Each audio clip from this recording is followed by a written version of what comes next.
Hear me? So that's the second attempt, but welcome back, guys. Who's ever been willing to tune back in. Uh, I'm Vinny. I'm gonna be your solo host for just round 5 because I don't have any buddies that aren't playing right now that could be joining. Uh, After this round, we'll have top cuts, and there are definitely a few locals that are going to want to join me after. But just for the integrity of the tournament, we're going to wait until they aren't in cuts because that wouldn't be great. We don't want to. We don't want to spoil game knowledge, deck knowledge to the other players. I'm also sitting on my own here, talking to a computer, in quite a busy local game store. So yeah, it's gonna be funny. Let's go have a look at the game. I'm gonna have to turn the music off as well because I'm here now, and the players have actually started already. So let's do this. Uh, let's hope the feed is all right for you guys. Trying to work with the internet around here is quite interesting. Uh, I've been thinking about maybe investing in a mobile router for the future because I can't always rely on the local internet. I mean, that's just fair, obviously. They've already been kind enough to get me onto the private internet for the store and for the staff. Sorry? No, I'm not playing. No, I'm casting right now. Sorry, there was a slight interruption, but we're in the game here between Stuart and Leighton. Both of the players are on the winning end. Actually, it should be showing you guys the score as well. So they're both 2 and 1-1. And on the left, I believe we've got a Raging Bull player. And on the right, we can assume with the Drifloon in the active that there'll be a Guardy player. We've seen a few deck searches. We've even seen transformative starts coming in right now. The Raging Bull player Stuart Spence is pretty set up, I feel. He's got his Terra for his Noctowl, so I assume there's one Noctowl that came from the fan goal, and 2 Noctowls to back it up. So going first, this looks like the ideal start, honestly, against Gardevoir. We've got the attachment on the active. I've got energy on the bench, just an extra cycle, but the attachment on the active will be crucial in order to be able to snipe the rolls that will come down. So ideally, as we saw in Milwaukee, the line here will be a judge combined with sniping a rolls, and because Gardevoir is built so heavily around drawing into your Pokemon these days with only a couple of nest balls, drawing of supporters really, it's quite a punishing play. Okay, we've got an artisan at least. I think that's going to be the first deck search for Leighton. The priority, as always, is going to have at least one rolls down, but with the pressure of the Raging Bolt taking a snipe onto the bench, we'll want to have 2. So that's what Leighton's targeting right now. No thorough deck search. I think we saw him check his energy briefly, which is obviously the most important part. And then afterwards, we're onto a shuffle. I'm just gonna check the stream for you guys as well, because I'm not sure if the feed's just choppy for me or for you guys as well. I assume it's for both. I can always move around here a little bit. I'm gonna be a mobile caster for today. But we see a Bravery Charm coming down into this roll, so it's still in reach. If Stuart can find a Sada. Oh no, it's not in reach anymore. Actually, yeah, it's a very good defense here, and that's the only thing Stuart Leighton was able to develop as well. So that does make it quite scary. That boss potentially a boss vessel onto. Is that a Latias? No, it's a Mew EX. Yeah, I was thinking about a Myriad Leaf Shower. An angle for Stuart here to take out the lone rolls, but we'll see what they'll end up going for. So the first Jewel Seeker here is grabbing Jamming Tower and Asada, of course. Yeah, that's a much more convenient line. Jamming Tower disabling the Bravery Charm will make it so that lone rolls will go down anyway. Which is going to really cripple Leighton's setup.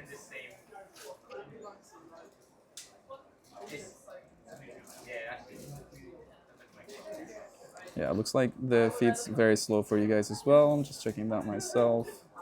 So I don't know. There's not a lot of space I can move to for you guys right now. Maybe I can go sit downstairs instead. So bear with me while I move and try to cast at the same time.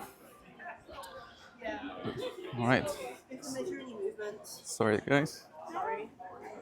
Let's see if this internet connection over here is going to be better. I can't be too close to the casters, or at least to the players, or at least I'll have to shut up if I do pass them.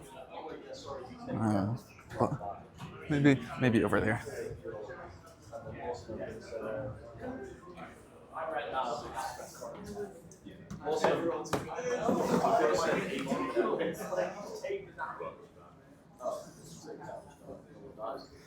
All right.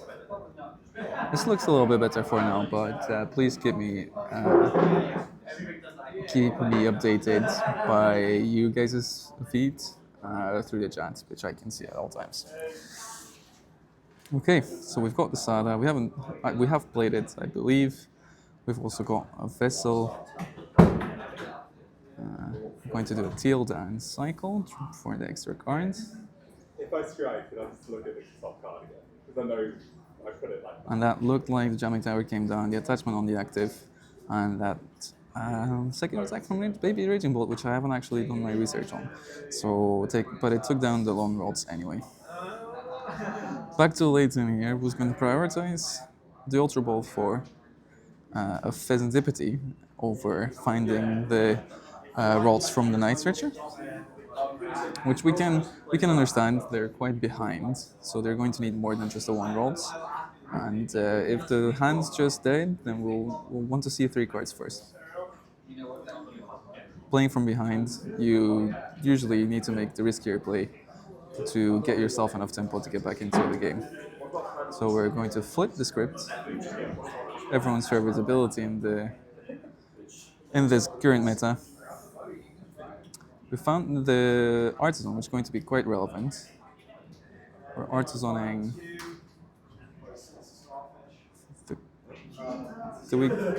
I'm a bit confused to where the cliff has come from. Are we super rolling perhaps? Or it's not as convenient for me either. Defeat shops a little bit. And again, apologies for that. We'll do our best for the later streams, especially top 8, to make that less of a thing. Okay, but we do see rolls and a cliffer come down. A Night Stretcher was found as well to get the second rolls, which is going to be very important. That's the wrong one. I'm going to try and keep the surprises updates for you guys as well.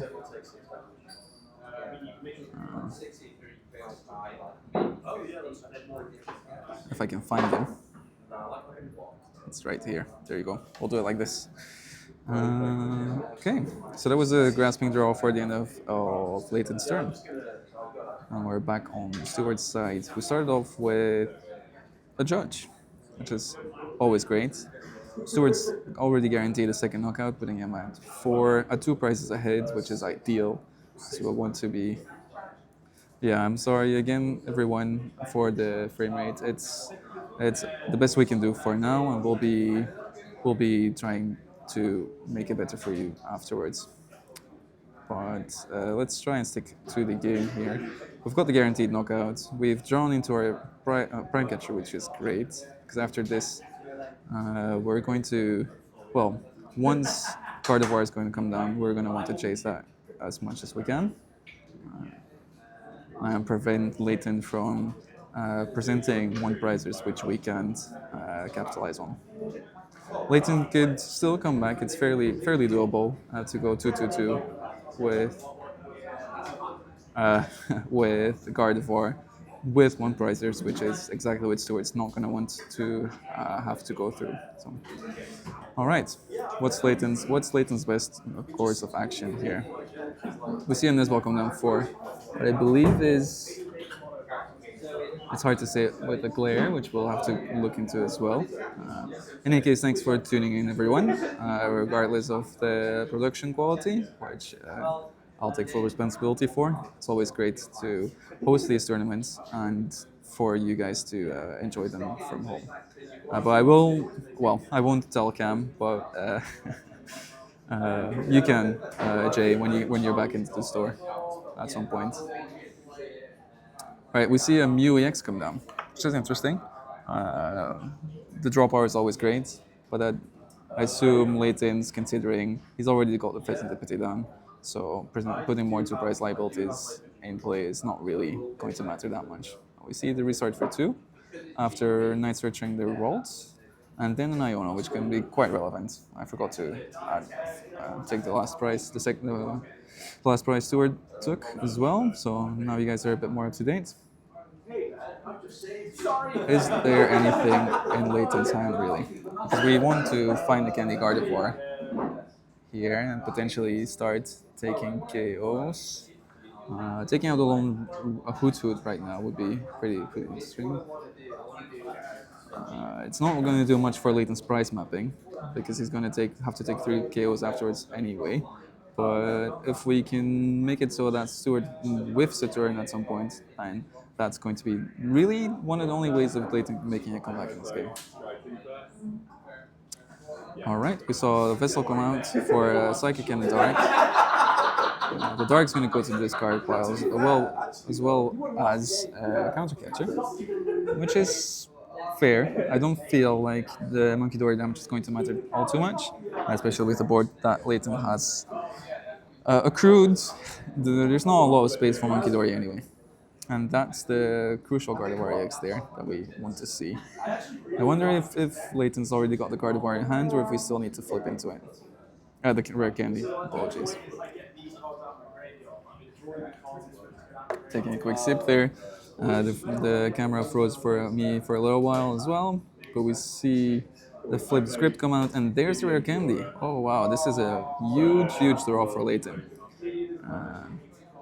What is the best play here, though? I feel like we've already seen the jamming tower, so developing a Drifloom with some energy on it, enough to take out the potentially with a counter catcher the Ogre would be amazing. But what options does Leighton have right now? We see a Night Stretcher, some energy. We do have the one range base, but do we have any relevant attackers in this card pile? That's what it's really going to matter here. I'm going to take the microphone a little bit closer to my mouth. I think I might have to turn it down as well, but I feel that's going to be a lot better for you guys. We're still learning here. Have never cast on my own before. I'm not. I think this is even harder. But there we go, and we're just gonna make it work. We've got the 3 psychic embraces for the 180 on the Drifloon, and we're just going to be taking the active knockout anyway. All right. At least we are back in the game. Pretty sure Leighton's going to be excited for that. Uh, as we've already mentioned, the prize mapping isn't ideal, but we can drag this game out. We can play more Ionos, and we can really make Stewart work for it. And if he's only one step short at one point, then that's going to swing the game in Leighton's favor. Okay, we see Stewart nest artisaning, and is that a second baby ball? I wonder, or is that a Slitherwing? Because if that's a second baby ball, that's a really interesting play. I, I'm not I'm not really sure if that's correct, right? Or if that's popular right now. I do believe Christian Labella only played 1, but don't quote me on that. We see a Sada come out, which is great. The Iono didn't really stick that much for Leighton, sadly. But we've got one more energy onto our Baby Bolt.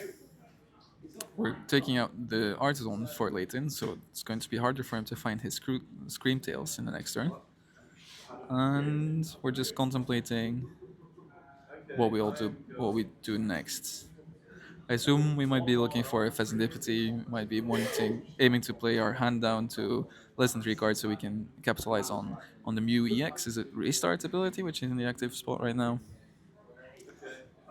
There we go. We see the Pheasant Deputy being targeted by this Nest Ball on Stewart's side.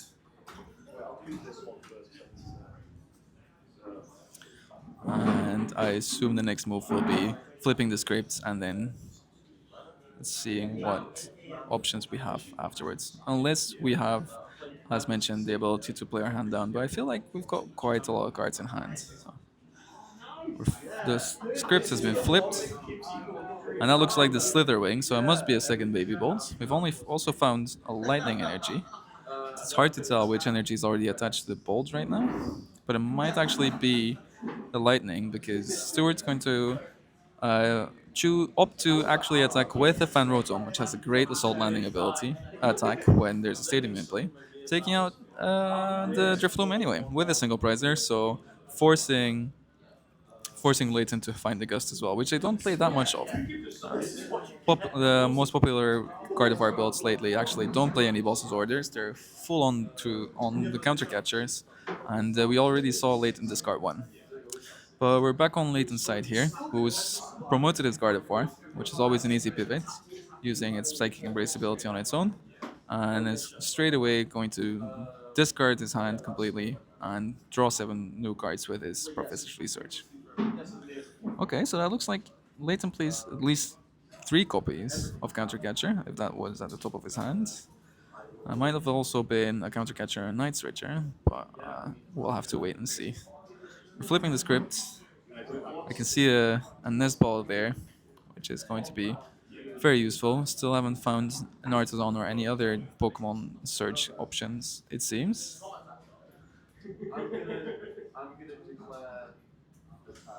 Okay.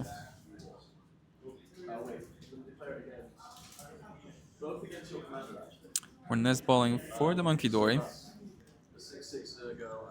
which is going to allow us, if we have the Dark Energy, to counter capture the Ogre Pawn. And then Miracle Force it with the added damage of the Adrenabrain, which we see come down right now with the Dark Energy. That's his great development here, helping Layton reach those higher numbers with more difficult Pokemon to knock out, because the 310 HP on Gardevoir, which will be effectively 300, I believe, after the Adrenabrain and to Psychic. Oh no, we're gonna have to Psychic Embrace 3 times actually. Interesting. This is Layton's opting to use a counter catcher on the Baby Bolt, and then accelerate 5, 6 energies onto the Mew EX. The first one was already there, I believe, and we're going to use the Thunderbolt Storm or something like that, the snipe attack, to take out.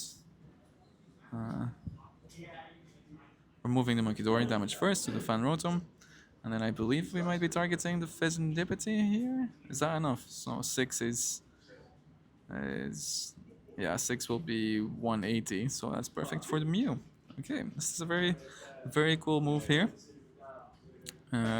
So how much damage does the Mew X actually have on it still? It's got 110 HP left, so we're not going to be taking out anytime soon with the Baby Bolt.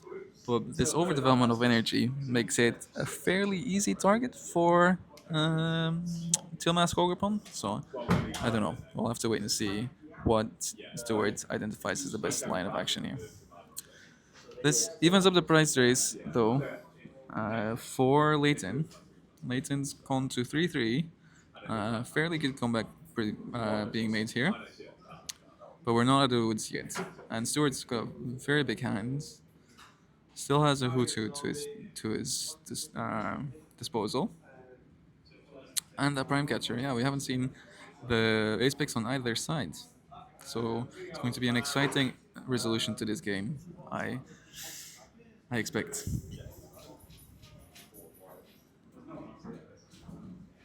Stewart's Stewart's really thinking about this Ultra Ball.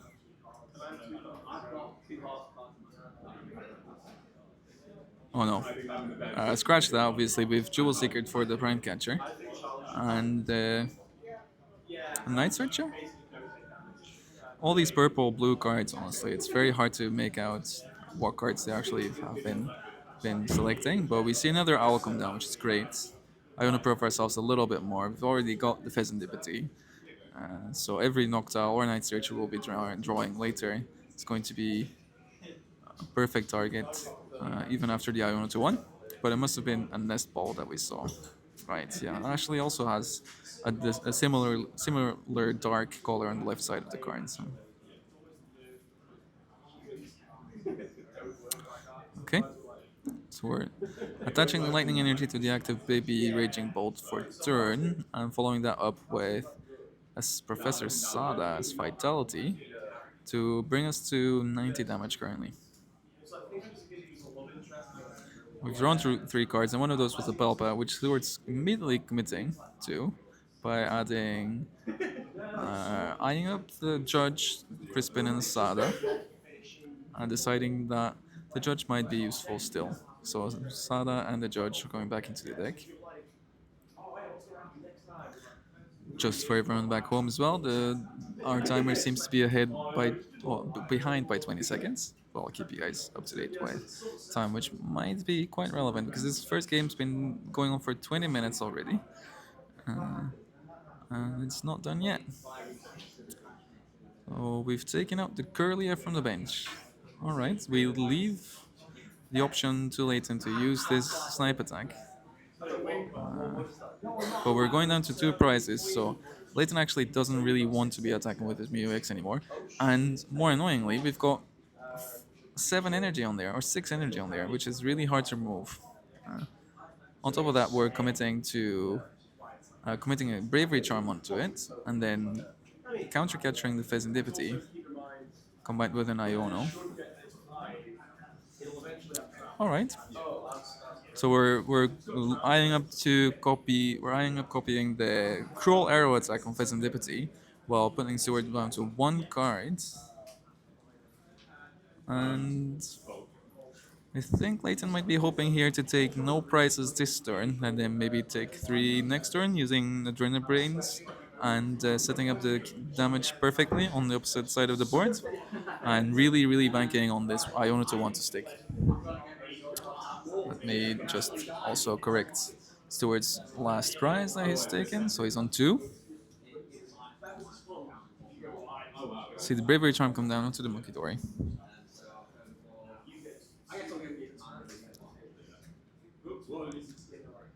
And now we're just thinking, I believe, where we're going to be Cruel Arrowing and Adrenal Braining to.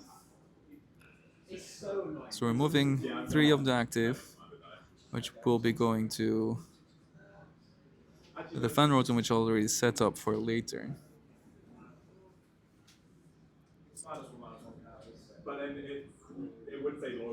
And it looks like we've taken out the Hoot Hoot anyway, so we are enabling the flip the script for Stewart, which is going to be bringing him to 4 cards with the draw for turn. He'll have 5 cards to his disposal for it. And oh, we've slammed something now. Oh, we had to retreat, and then I assume the Myriad Leaf Shower from the Raging Ball or the Ogre Pond will have cleaned up the game. So all right, very interesting first game. Uh, Leighton put in a solid effort to try and come back here, but I think being set back by at least 1 turn by that really early judge baby raging ball play from Stewart, which was executed expertly, just was too much of a hill to fight back onto, to climb back onto.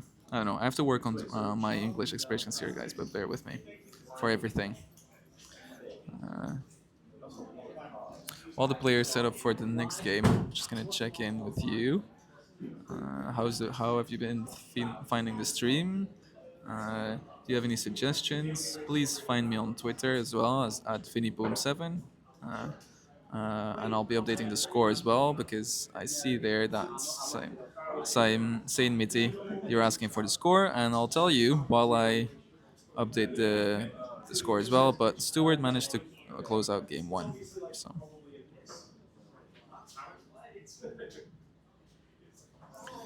Yeah, I'm very sorry for the lagging.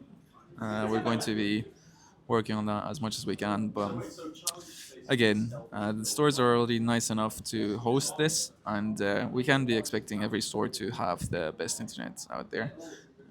They already have a lot of expenses, and it's not the easiest thing in the world, I think, either financially and just generally to be hosting local game stores. And we're just really happy to have them around, right? They're such a safe space for our community and such a beacon as well for everyone here. both the competitive players and then less competitive players. Uh, but to answer your question, Jay, I would love to come back up to Manchester, but I am based in London. The goal is to host as many cups in London as possible, but I actually want to travel around Europe, hosting cups everywhere, getting to know leagues and also just showcasing the various ones out there. Uh, would love to go to Holland, especially. I'll be doing a stream tomorrow at my home store back in Antwerp, which is going to be very exciting. We've got some great players over there as well. But as I was saying, Holland would be really, really cool because, as we know, the level of play is just incredible over there. But Italy, anywhere really. Whoever will have me, I'll be there. Um, all right. So we started with the Hutut. We've done some vesseling. We've got an area zero done, and I think that's a really pretty alt art for Squawkabilly. Shuffling back up. And let's see what play Stuart wants to do further before squawking and seizing. Or squawking and squeezing, as one of the locals here said earlier, and I found it really funny, which might be my go-to now. And I'll leave it up to you guys to decide what squawkabilly is squeezing in this case. All right, we've got the attachment onto the active, and then double nest ball of that squawk and squeeze, which is incredible.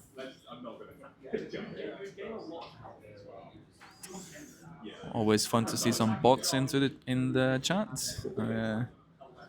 That's very kind of you, Sundry team, but no, thank you. But we've picked up on a fan rotom as well. With its incredible fan call ability, we'll be finding ourselves some more owls, both big and small. And I assume with the one in the active, we'll be eyeing up two Noctiles and one Hooter. Oh, okay, we're going to go wider on the board, and maybe Seward's already drawn into some more big owls. It's incredible, honestly, how well the fan call package works in Raging Bolt because of the Teal Mask Oberon being such a crucial part of the deck already, and just activating it all the time. And we want to have Ogre Pawns in play anyway, right? So it's just so strong. But after, I would say, a very good setup on Seward's side, it's back to Leighton, was going to use the advantage of going second to develop multiple rolls, and not get put back as much by losing his only rolls by going first, and having less options to find them. Because as we talked about earlier, with the heavy draw supporter investment in the latest card of our lists and the low item count, it's really hard to find basics on turn one. But we've at least got one Rods down here, which is a great start. We've got the Bravery Charm as well, which is going to be quite awkward for Stuart because he does play the Jamming Tower, but he doesn't really want to put it down. To shut it down because then he'll have to limit his own boards. Right now that's fine, but he actually does want to keep it quite wants to keep his options open with all of owls and all of draw, and probably put some more Pokemon down as well. So we saw the research, which is really good. I'm just being wary as well. The players aren't too far from me, so I don't want to be talking too loudly, but I think it's fine for now. From the research, we found a vessel, discarding an Iono, finding two more energy, which will then be Ultra Balling, which must feel so great as a Gardevoir player, especially with the loss of Refinement Kirlia. It's much harder to bin these energies, to find them, and then also um, subsequently throw them away. But this Ultra Ball's really good. We're going to be grabbing the Cleffa from that one. So I'm hoping we've found the second rolls, or we have another out to it, which looks like we're seeing right now. We see another Ultra Ball come down, discarding a Bravery Charm and a Night Searcher. So we see that's a third Bravery Charm we see come down, which is going to be quite relevant, I believe, because most lists will only be playing two. But at least it comes. It doesn't. It's not the worst thing in the world. The price has been paid, but for that we're getting the second rolls anyway. Right, so before going into the grasping draw, we do have the option to restart, which is amazing. If we draw into a more discard synergy, there we would be even withdrawing even more from grasping draw. Well, it will just be the 4 cards of that cliff. And then we'll be going back to Stuart's turn. All right. What does he have to his disposal? He's got 2 big owls, which is all you need really. So he could do whatever he wants this turn. So what will he be deciding to do?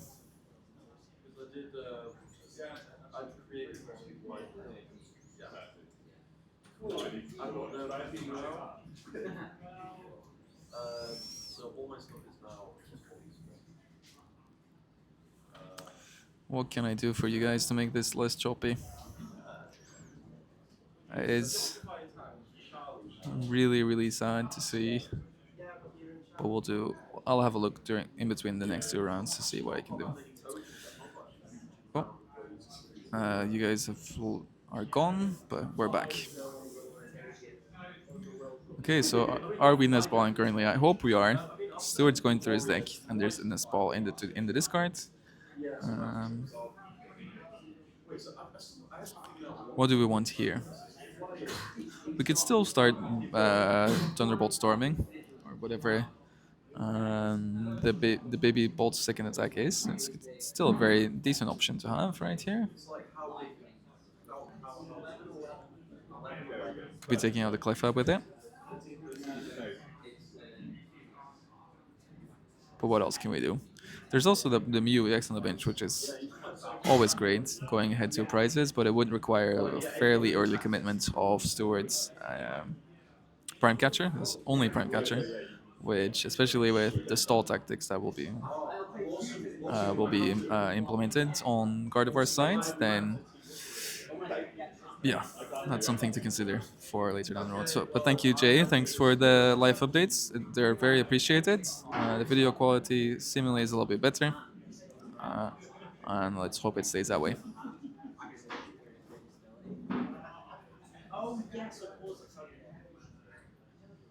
Just checking a discard pile here for a little while.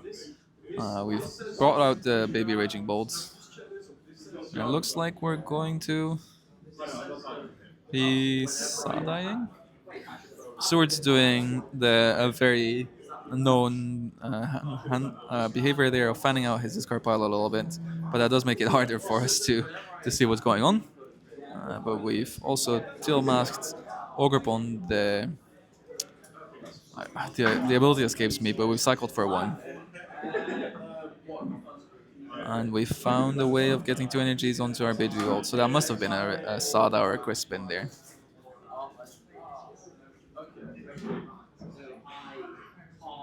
And we're retreating, and we're just taking out the Cliffa, which isn't great, but we're still charging up this Raging Bolt. It's in the active, it's got 2 energy on it, and Leighton's not gonna like that.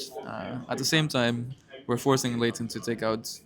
Well, we're trying to make him take out the single prizer in the active, and put him behind as well on the price race. Leighton instantly slams down the Candy Gardevoir, followed by an Artisan, which makes Stuart discard his bench down to just 2 Hoot Hoots and 2 Ogrepons, which isn't the worst still. And then after that, Leighton's gone to get a Monkey Dory from the Artisan. Just shuffling up our deck here now, so really prioritizing this Adrenal Brain option. He's already got quite a few energies in the discards, so he has the agency here, or the ability to commit the attachments for turn onto the Adrenal Brain, onto the Monkey Dory. We're then going to be Psychic and racing 3 energy onto the active, and moving 3 of the damage that we've placed onto one of the Ogrepons. And that's immediately followed by us slamming down the counter catcher, which is going to be just ideal math here to take out the Raging Bolt with it, the Ogrepon with the 1 energy on it, while presenting 280 2-prizer in the active, which is fairly doable. It's only 4 energy on the big bolts, but we're starting off the price race well. We're taking the first 2. and Stewart's only been able to take one. So very crucial Curlia find here as well, because if the Gardevoir goes down, we want to be able to set up the second one. But now we only even need the rare candy for that. Right, cool. We see the Miracle Force come out, and Leighton's going to go. Well, I'll be doing the prizes for both the players right now, but Leighton's going to go ahead in this game. And I do think that's going to. He definitely is in the driver's seat for this game, but with only 15 minutes on the clock and this being a win and in, I believe both players are going to have to pick up the pace here. Stewart still has a lot of options. He's bench locked himself with a Pheasantipity here. So we're going to need to find um, the big bolt and charge it up with raging with Professor Sada is what I was going to say. But we're going to prioritize judging here and possibly taking out another little one on the bench with the baby raging bolt, which was already charged up and ready to go into active. All right, so both players shuffling up their hands, drawing four, shuffling their hands into their deck, which is a very big difference with the Iono we've all grown so used to. Much more disruptive, especially in the early games, early phases of the game. With it, find the air zero. It's going to hinder Leighton from finding more basics while also widening their own bench. So they'll be able to develop the raging bolts, the big raging bolts that we really want to see here, because we're going to need them to take out this very big Gardevoir EXs. All right, Stewart identifying that he's ahead this scent, and he doesn't really need to go that fast. He just needs to make sure that Leighton doesn't go faster. So he's taking out the Curlia, making Leighton recover the other one, recover his second rolls, because if this Gardevoir would go down the next turn, that's going to be really dangerous otherwise. And also protecting his own Ogre Pond with a Bravery Charm, so it's not in as an easily target as it was the previous turn.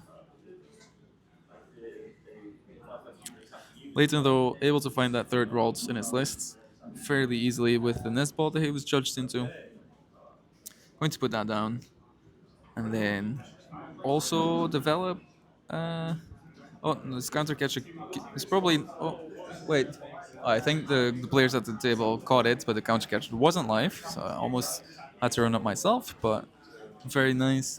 There's also quite a few spectators here live next to the table, so the community has helped out there.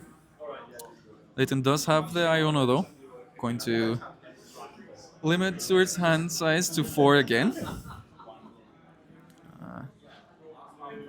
while looking for a better attacking option this turn. It's quite dangerous to leave the Gardevoir in the active right now. It would leave Stewart with the ability to go ahead in the game. We still have got Enter in the Brain. I think there was a fairly good hand that Leighton drew into. It's hard to say. Looks like a Nest Ball and Energy. One more. One more.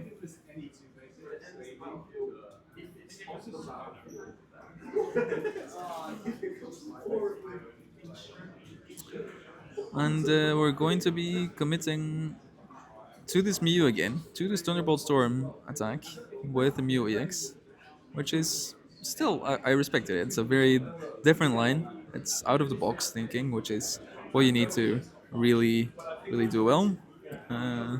And we're going to use it to take out a Hoot Hoot on Stewart's side. Right, cool. Back to Stewart, with still a Pheasantipity to use, still a script to flip, and still an Ogre Pawn Tail Dance to use. So there's definitely ways to find more cards. And the Raging Ball in the active is still threatening to take a knockout every turn after turn. So what are we going to be doing? I see a Sada in hand, Balpad as well, a Latia CX, what looks like a boss's orders, contemplating vesseling away the Balpad. which to me is just a verb. I don't know if you guys agree, but Vaseline sounds right. One of the few cards that really does work, contrary to Ionoing or something, which is a little bit harder to say, and it makes a lot less sense as well. We're grabbing a grass energy, or is that two grass energy? It might be. Was a grass and a lightning, and we're tail dancing for one. What did we get here? So we're still not flipping the script either. So there we go. Three more cards. Ooh, the jamming tower might actually be quite important because of the three energy on Mew. I believe Myriad Leaf Shower is going to be quite close to taking the knockout, but we're missing the grass energy. So are we? Do we have a grass energy in the discard? Because I think there might be an energy retrieval in hand, and I'm not sure of the colors on the active Raging Bolt actually. For the viewers' information, I'm also colorblind, so especially with these shiny, glary uh, energy cards, it's a bit harder for me to see the difference between brown, green, and yellow. But I can see at least one yellow and one brown on the active.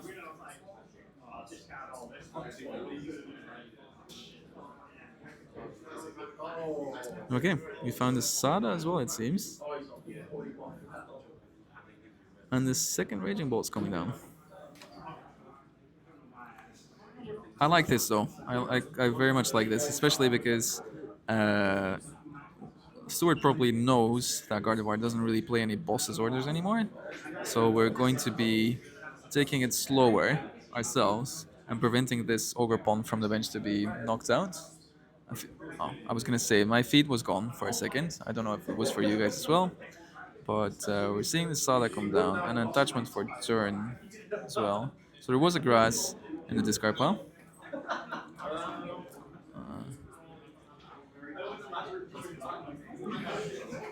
So there was the option of taking out the MEX, but Stewart seems to be happy just taking out one more single prizer. Oh no, actually, he just knocked out the active with the jamming tower. My mistake, which seems like a much stronger play as well. So he found a way to get two. There we go. And it's back to Leighton, who's now he can't win this turn, so that's very very tricky, especially because Stewart definitely can. Oh wait, okay, with the second Monkey Dory, it might be possible. Let's see what Leighton can pull out of the back here. And welcome, Ike Coppard. Uh, welcome to the stream. Just finishing up the winning in round 5 here for this tournament. Uh, Apologies for the choppier feed.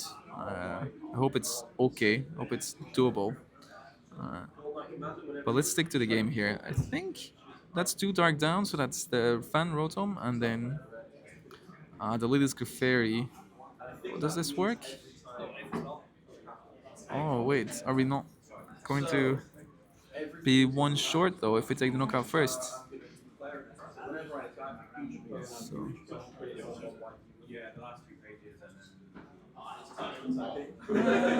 well, the feed has slowed down, has frozen for me, guys. But oh, well, that's great, Gobert. We're happy to have you. But feed has frozen, but it looks like the players have identified that that was going to be a win for Leighton. So let's update the scores. And with 7 minutes on the clock, we're going to game three. I assume these players have some form of a gentleman's agreement, while both being very aware of time being an issue in this matchup. And I'm not Dutch, but I'm Belgian, so I'm Flemish. So if you identify my accent, that if you're thinking about my accent, then you're onto something. I try to sound a bit more American, but it's all over the place recently. I'm living in London. Uh, I'm dating a Scottish person. I've been schooled in American English, and I'm Flemish myself, so it's all over the place. But very good spot from you. So my feet's down for a second, but I hope you guys can still see. Looks like Stewart's going second, forcing Leighton. Yeah, of course. Yeah, we're quite good at spotting a Flemish Dutch accent, right? I've done it a few times. But welcome, Blaze. Sorry. Yeah, it shouldn't have been game there, right? It wasn't a knockout, right? Was it? Yeah, but he took out the roto. He took out the roto with Montenegro. So then it's only 200. But Stewart scooped. So. Anyway, sorry, I was just being approached by Jamie, a lovely community member here, to discuss the end of the previous game. But I'm not sure. We're doing some mulligans here. It looks like. But get back to the chat. Welcome, Blaze. Welcome to the stream here. Uh, Stewart's already flipped his active for turn for this game, which is a bit more confusing, but it does look like we're doing some mulligans. I'm really hoping these players will agree to something. They've both been showing great skill. So it would be good to have some of these players back for top eight. But it looks like a very, very varied field here. So stay tuned, guys. I'll try to also make a little showcase what decks we have in Top Cut later. And I should also be joined by some community members here. So if you guys are tired of my voice by now, which I would totally get, I'll have someone to bounce off of, and that will also bring a different perspective onto the games we'll be showcasing. Stewart's grabbing the Squawk ability. It's also got that transformative start Ditto, and is able to attach for turn onto the Fan Rotom, which. Uh,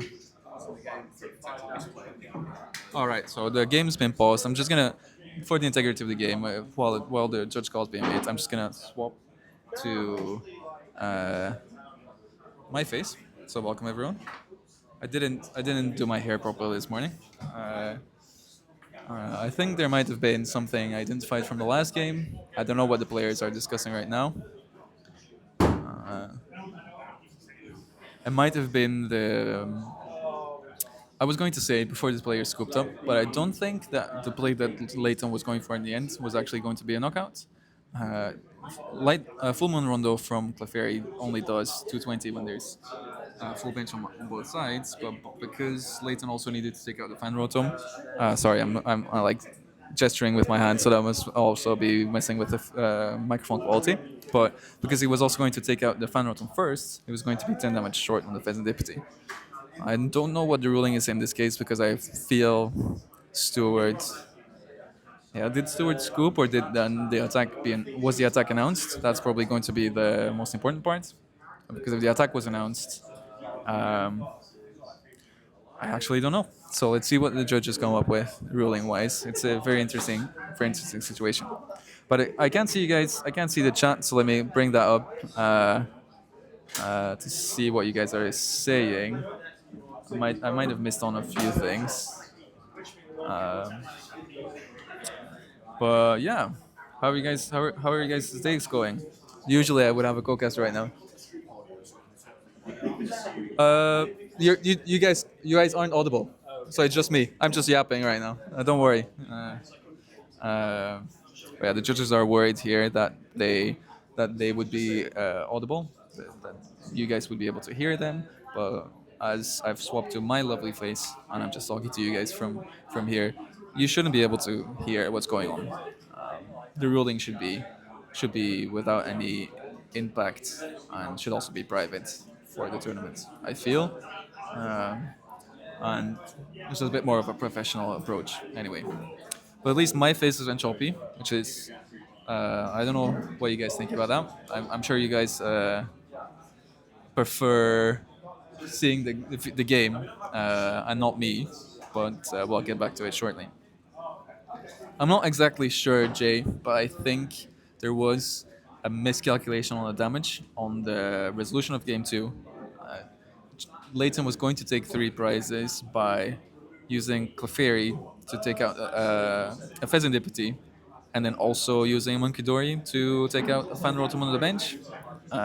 But there might have been a miscalculation there, and they're just figuring out how to come back from there because the players did pack up their cards. They set up for game three before that was identified. I think that must be why. Yeah. Uh, but yeah, it's a hard situation, right? Because it's also on to Stuart there to identify that and to not pack up his cards. Because I feel like once you pack up your cards, you you're almost accepting that you're not winning. But anyway, I'm not a judge, and the ruling's being made right now. So let's see what they come up with.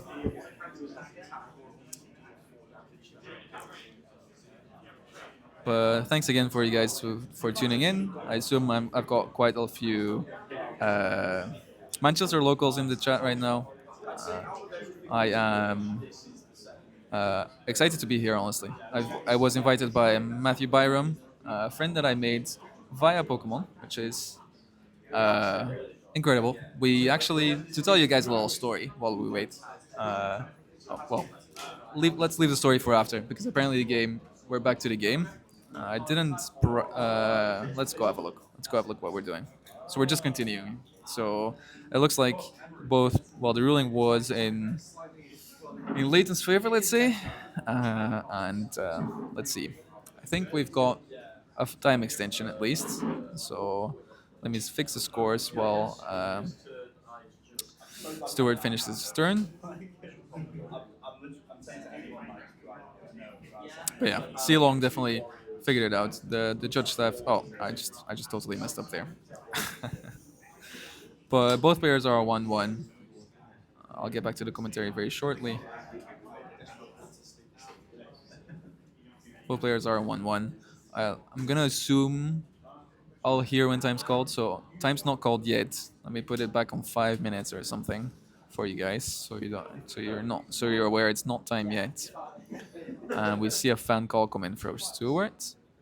Uh, the judge was discarded. We've got the Baby Bolt in the active position, which is perfect because it's going to be such a key card in this matchup. Uh, and then while I fix up the score for Leighton, I think it's been passed to his turn right now. Ooh, we see Cleffa in the active, which is great, but we see the Drifloon come down as well, which might just be an early commitment to this attacker that we're going to use anyway, or it might be that Leighton is out of options other than that. We see two vessels, one vessel for one, I think, and then a vessel for nothing. Are we setting up for a grasping draw and prey? That might be the case here.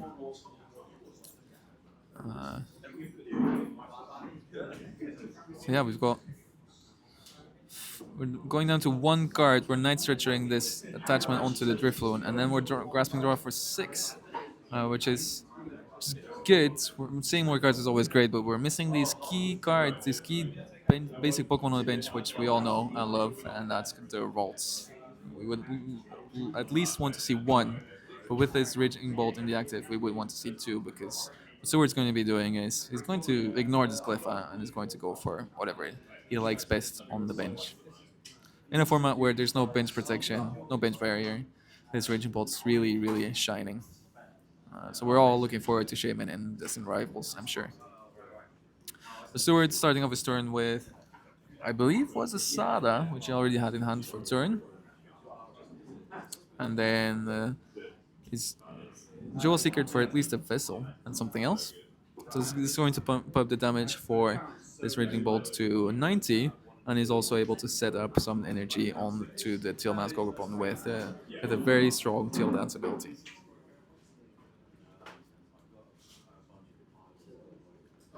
All right. You Teal Dance into the Mio EX, potentially. and there's so many options in his hands. It's got a Noctowl, it's got an Area Zero, it's got two Noctowl actually, but he's just going to be taking out the active. Leighton was able to draw into a Kirlia, which is good, very good. Throwing away a Candy. Candy Kirlia, Psychic Energy off this Seeker box, which is such a strong card.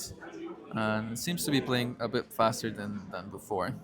Oh, I'm sure that both players potentially they've got a prize, a gentleman's agreement on prize or maybe board state. We'll see. We'll just see in a few minutes. But we're vesseling away a Budju, finding two more energy because we've taken this Professor's Research and this Ultra Ball off of the Seeker box. So we're going to be finding a lot of cards here. We've also found the Artisan, which is going to be potentially a Screamtail or a third Rolls, just to be sure. Or the Monkey Dory, which I always forget about, but it's such a crucial card to this deck. To any deck, really, in this format, right? So I feel like some games just come down to who has the strongest monkeys, who has the most monkeys out. Real monkey business here. But we're just thinking about what we're doing next before researching. The feed's slowed down for me. I hope it's okay for you guys. But we're going to be picking up this Cleffa from the discard pile. So leaving us with an option to grasping draw at the end of this turn and then research. An empty hand, which is high fiveable, right? I feel like that in this Professor Sycamore days, at least I've been told, was a high fiveable offense.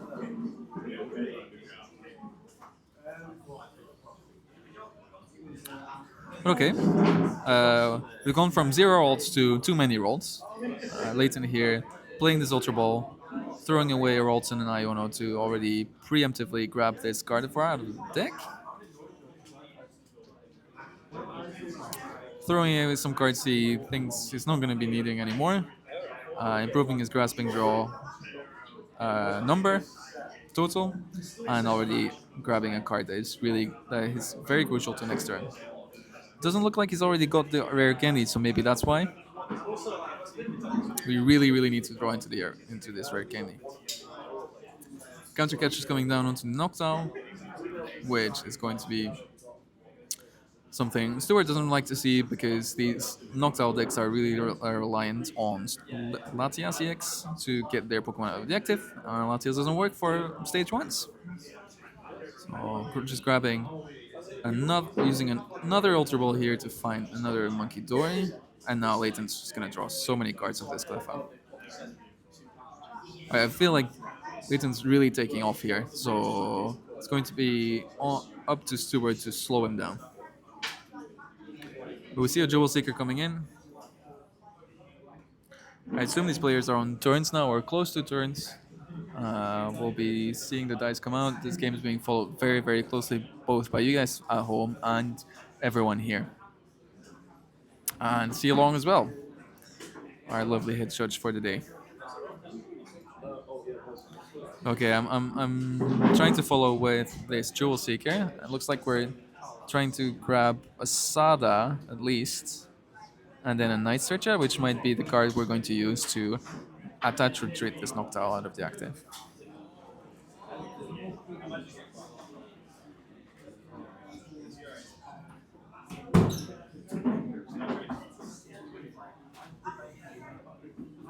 Okay, so what is the best course of action here for Stuart? I assume we're going back into the Baby Bolt, which is reinforced by this Professor Sada's attachment onto it.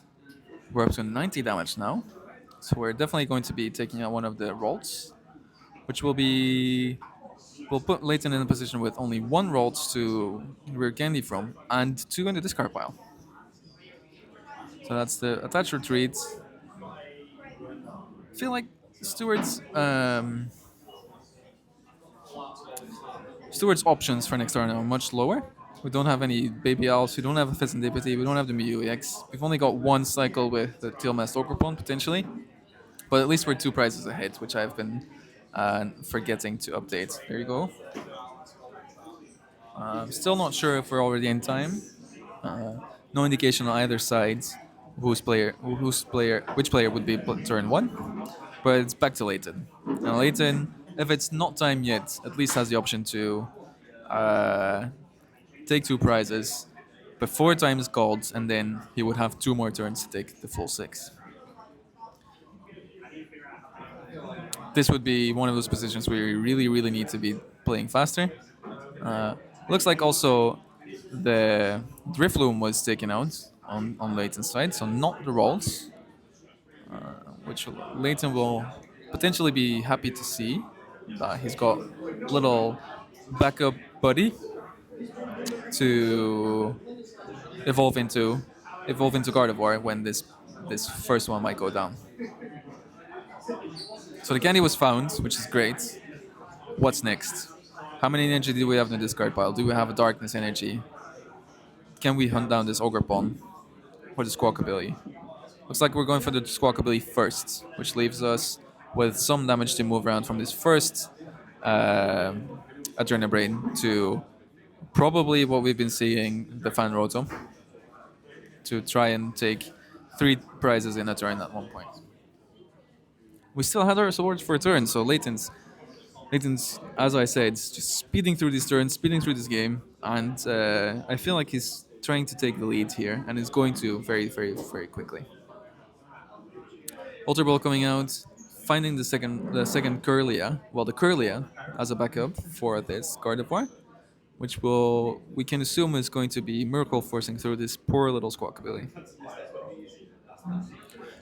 The Jamming Tower was also bumped, which is going to be increasing the HP of this little cliff up to 80, which is still low enough for Baby Raging Bolts, but Stewart doesn't want to be taking just 1 prize anymore.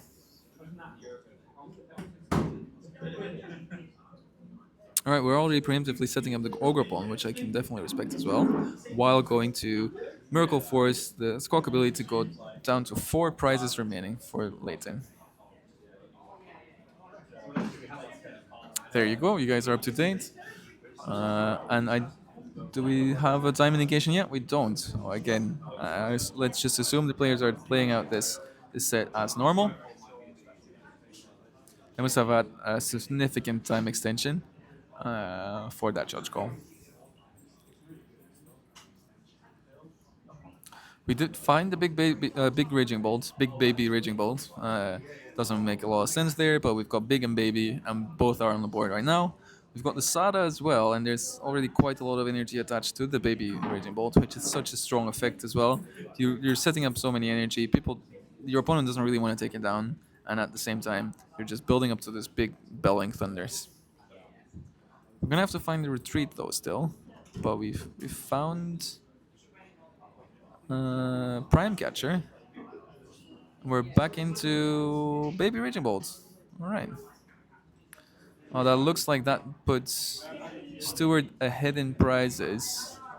And is that enough, I wonder, for their um, gentleman's agreement? But anyway, I'll update you guys. I'll just ask. So Stewart won. Okay. All right. Let's go back to my face. Oh, I didn't see you there, John. Welcome. That was a jump scare there. But yeah, the game resolved into a win for Stewart. Both players did very, very, very well. It was some mistakes, just some oversights, no malicious intent on either side. And we'll be seeing more of Stewart in top 8. Thank you guys again for tuning in. I'll be trying to sort out the internet for the next few rounds, and I'll also be joined by someone, I hope. Uh, I'm doing my best here, and I hope I'm still covering the games to the best I can. But I'll see you guys in a bit for top 8.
All right.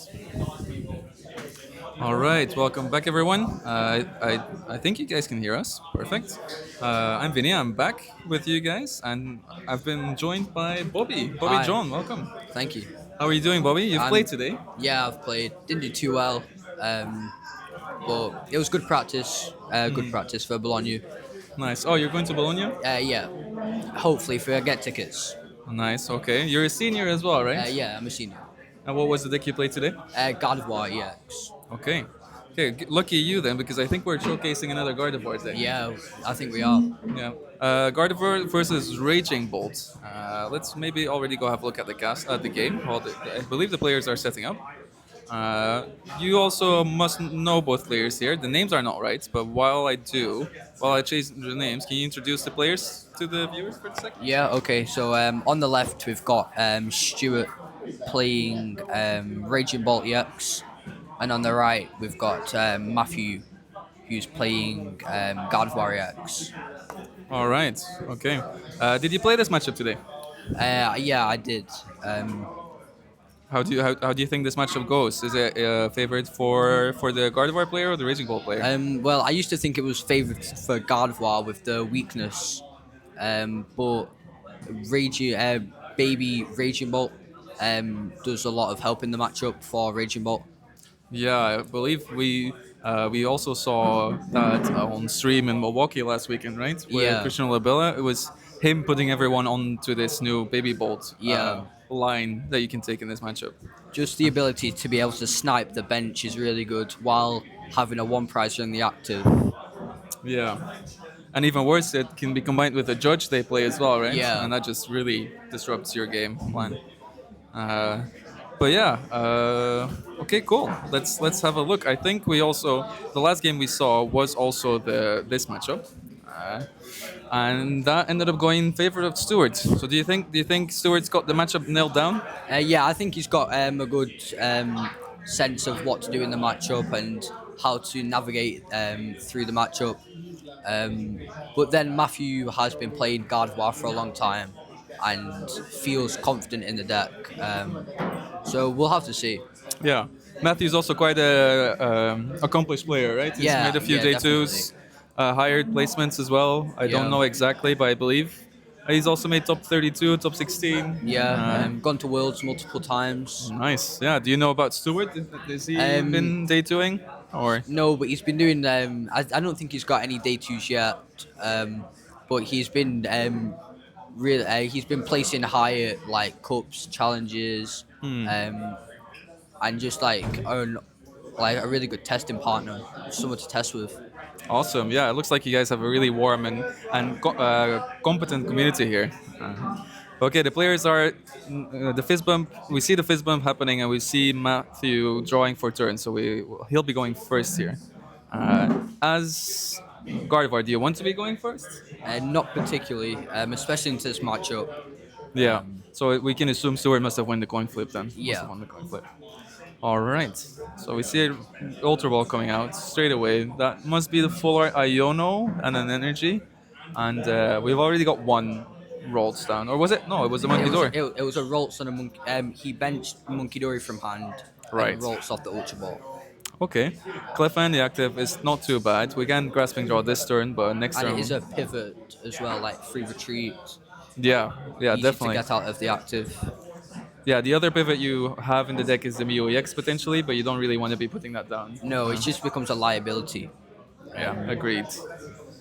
It can be used to copy Baby Raging Bolt's attack to snipe things like Latias or Squawkabilly that's already on the field. Yeah, we saw that in the last round actually, where Leighton, I believe, Yeah. used genome hacking quite a few times to do so.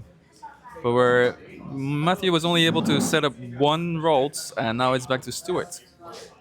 So what's Stewart's line of action here? What do you think he's going to be doing? I think he's going to be aiming to kill that Routes with the Bravery Charm on.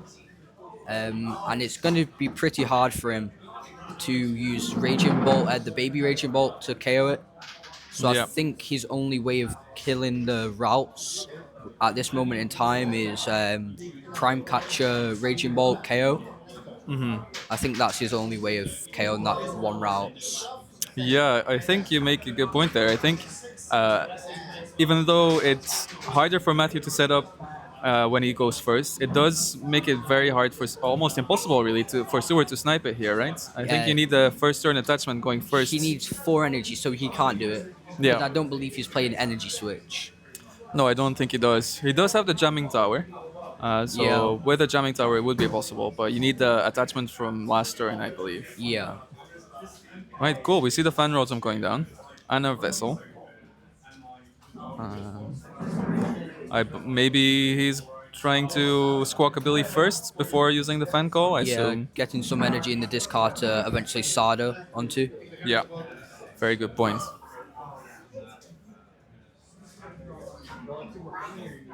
All right. Committing the attachment for turn, which is interesting. That means we're unlikely to be attacking here. Yeah. So Matthew must be breathing a sigh of relief for that. Yeah, I'd say so. Unless he could be planning to motivate just to set up his board a little bit more, because Yeah. there is quite a few energies in the discard at this moment. Yeah, it's a shame you won't be taking. You're just 10 damage short for the knockouts. Yeah. Matthew has been able to develop the dark energy on the Monkey Dory already, so Yeah. you're giving him something to play with, but Yeah. he's not likely to be attacking here. No. We do play a couple of rare candies in the list. I believe he plays 2. Right. So it's option. It is an option, but Yeah. you would have to high roll fairly. Yeah. Yeah, it depends in his hand. He has a few outs like researches, ultra balls for the Guardi, but I wouldn't say he'd be getting it next turn. I think he should be focusing on setting up his board, making it a little bit stronger next turn. Sounds like a good plan, but we'll see what he decides on doing.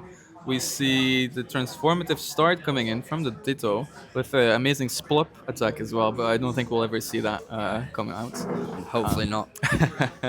But the Raging Bolt's there. Yeah. We won't be attaching for turn, but we might have a Sada in hand. That would be ideal for Stewart here. We're using the Teal Dance, and we drew into Pheasantipity, but that's not going to be helpful to right now. And we're back on Matthew, onto Matthew for his Ooh. turn. He only had 1 card in hand, and it was the research. Yeah. So yeah, There's a secret box, a Guard of War. I think he has it. I think he has Candy Guardi. Whether or not he has the energy in this card to do anything with. that's going to be very crucial. Yeah. Do you want to go aggressive here? If you can get 4 energy in the discard to then Scream Tail KO his Squawkabilly, I would say that's the better option to do. Right, yeah, that would be very strong. Go ahead, 2 prizes, leave a single prizer in the active, make it really hard for Stewart on the Raging Bolt to take 2. There'd be no Bravery Charm attached as well, so he couldn't take a prize card off Jamming Tower, Nice, which yeah, is you don't have also to a use it. strength. Very true, yeah. We only see 1 Hoot Hoot on Stewart's side, so that could be a interesting target as well. Yeah. It could be paired with, just a Scream Tail KO. Yeah, we do see the Scream Tail come down. Right, we only need 2 energy in the discard for that. Yeah.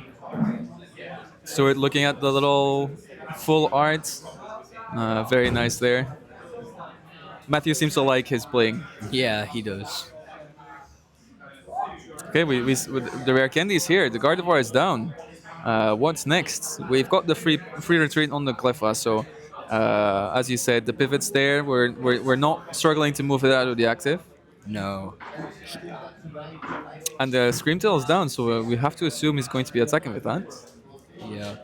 I don't know how many energy he's got in his discard up to now, but I would presume at least 2 to be able to KO that Hoot Hoot. Sounds like a fairly strong option.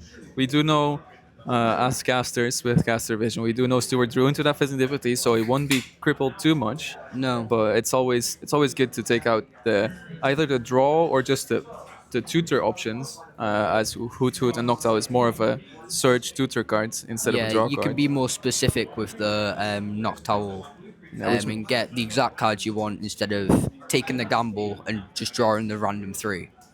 Yeah, which I think we saw with how popular Arven has been in Irida. It's much better than actually drawing into cards, right? Yeah, because you're guaranteed those cards. Exactly. But I think it will just be the KO and the um, Hoot Hoot. All right. So Matthew is actually taking the lead in this matchup. Very aggressive start on his side, which is very cool to see. Oh, actually, see, we aren't. The time hasn't been going, so I'll fix that for you guys briefly. We're almost at 50 minutes, so let's just do it like that. No, like that. There you go. All right. Have we seen the script being flipped? We don't. We haven't, I think. We've just seen the Pheasantipity come down, and Stuart just considering what to do. I think Stuart needs to maybe put on some aggression here with maybe a Raging Bolt Prime Catcher KO God of War play. Or I think he's just going to be able to fall behind. Yeah, I think you might be right. There's also no Curlia on Matthew's side, so he's gonna have to find his second copy of Rare Candy to even do something relevant in that case. Yeah, and there only is one rare candy left in the deck, and Secret Box is gone, so there's no way of getting it out specifically. Yeah, I think that might be the most disruptive play Stewart can do, besides maybe judging, but that would leave him without options to attack. Yeah. Okay, we've drawn 3 cards with Flip the Script.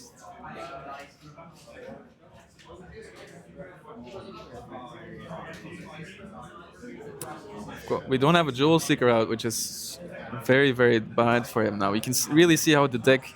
Starts to crumble without the Noctowl engine. Yeah, I couldn't have said it better. Was it just a pass? I Ooh. think so. All right, yeah, Matthew can really take the game here. Take it away. We see an Iono come in, which, yeah, you're seeing 5 cards yourself. Yeah. Stewart didn't really do much, so it I wasn't think necessary. he just needed like a reset of the hand just to see some more cards. Yeah. Trying to get like 2 more energy in the discard to be able to KO the Squawkabilly. Oh, yeah, that's a very good point. We've also seen the Curlia come down, which is great. We've got a backup Gardevoir. Yeah, I think there's just more protection against him ever KOing the Gardevoir. Because then he's only a Night Stretcher away of getting back up there. Yeah, of course. And there might not have been a supporter in his hand, but it could have been loads of good cards in there anyway. I think it was fairly sized hand as well, so Yeah. putting it down to 6 is always going to be beneficial. Okay, so there's the third energy off the vessel, hitting the discard. Very nice. So that we're up to 120 damage. But we There's also... the Ultra Ball for the fourth energy, I think. All right. Was that psychic energy or dark energy that went to this? I think he got a Psychic and a Dark, and then attached the Dark onto the second Monkey Dory. Oh yeah, very good observation. We do have 2 Monkey Dory down as well, so we've got a lot of damage to work with here. So he should have 2 energy on the Scream Tail and 2 energy in the discard now, being able to KO that Squawkabilly on the bench for 2 prizes. Oh, okay. But we're not sniping yet. We've got the option to still. We've got 40 damage on the Scream Tail, so an attachment away. Ah. But we're going. I think what he's leading up to is a double Monkey Dory onto the Famrotom for a prize.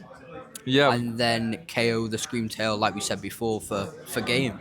Oh no, not for game, sorry. we're 1 short, but we're gonna Yeah. take a 3-prize sword, which is very strong, right? Yeah, and I don't think Stuart plays Iono, so. But he does play George, which could be something.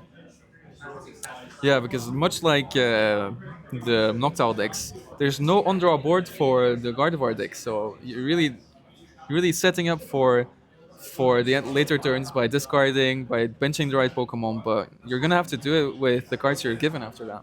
Although he does have Cleffer, and he is ahead in the prize race, so he could take one of those turns just to draw with Cleffer if ever needed. Yeah, that's very true. Sometimes we forget that our prizes are also the prizes of our opponent are also a resource. Yeah. You can take a little breath sometimes if you're very far ahead. Yeah, indeed. Okay, so I believe that was a flip the script. Yeah. We do see the beautiful little pink card there. The prime catcher is an option. But do we have enough energy on the board? I think he needs one more Right. and the retreat because he doesn't have Latias in play at the moment. Okay. As you say, Latias was still needed, but we see the area 0 come down, so that allows us to bench up to 8 Pokemon. And then there's the fifth energy. So we're there. Nice. But he does have to be aware that Matthew does have the second Gardevoir in hand ready. Oh yeah, of course he doesn't know, but he just has to play to his outs here. And taking out this Gardevoir puts him even on prizes, and it does force Matthew to get to find that Gardevoir. He Ultra Balled it last. Did he? Yeah, he Ultra Oh, Balled the energy away off Vessel to get it last turn. oh, that's a very smart move of on Matthew's side then, because as you say, there's not a lot of disruption on Raging Bolt's side, so you can be a little bit more preemptive with the play like that. Okay. Matthew has got to be careful though because there is a Bravery Charm on that Raging Ball, which could hinder his plan a little bit. Very true, yeah. So you would almost need, you would definitely need either a third monkey. No, that you don't get there. I think what he's best off doing is benching Lily's Clefairy EX to hit for weakness onto Raging Bolt Yeah, with maybe Gardevoir, or just taking the two prizes on Squawkabilly off Screamtail. yeah. Well, there's quite a few lines available to him here. Yeah. You could, as you say, put down the Lily's Clefairy, maybe already attach some energy onto it, leave it as a good backup attacker. Another one already in addition to the Screamtail, and take a KO with Miracle Force, or you could take out 3 right now, and whatever Stewart's presenting afterwards, you just need one more prize.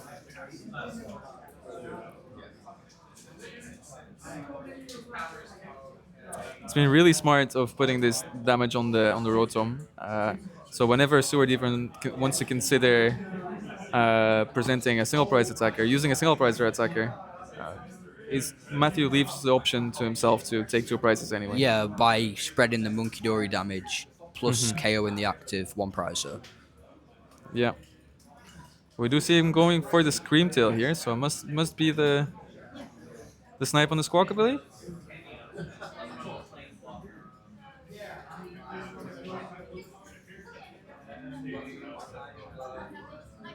And because of the damage already having been there. Okay. KO in the going to KO the Fezzo for the Squawk. Which makes a lot of sense, right? It just limits how many he can draw. Of course, and you leave the easier target there. Yeah, for later. Yeah. A very good call here on Matthew's side. We're back on Stewart. Onto Stewart. Now also not without the Fezidipity on the bench. So going to be forced to find a Night Stretcher or other ways to draw in this case. Because Stuart would ideally want to take 2 prizes this turn by gusting up the Gardevoir and KOing. But then Matthew just promotes the Screamtail and KOs the Fez, the Squawkabilly. Yeah. I feel like we can almost talk about a checkmate position here. Pretty much, yeah. And if he just KOs the Screamtail, I think Matthew just powers up the Gardevoir and Lily's Clefairy. Yeah, it's not looking very good for Stewart. No. Looking through his deck right now, considering what options are available to him still, the players do have a little bit more time for top cut. They also are playing at a decent pace, so I'm not concerned about time being an issue yet. No, not yet. So Stewart is right to be taking it a little bit of time to see what he still can do.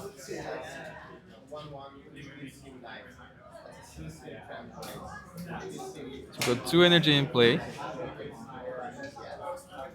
I don't think he has any gusting option. I don't think he'll be able to KO this Gardevoir this turn because he'll need to Professor Sada plus Gust. Unless the Prime Catcher there. I was just about to say, I saw the little pink Prime Catcher again in his hand, and we do have the Crispin, which is such a strong option as well, because it's not just the 1 LNG attachment, right? If you also grab the Grass, it really synergizes with the Teal Mask Ogrepon, putting two energy on the board. Yeah, I feel like I was a bit skeptical of the card before because I just hadn't played Bolt before. yeah, I'm not a Bolt enjoyer, it's safe to say. But having seen it in action, I'm like, okay, it does yeah, make sense. yeah.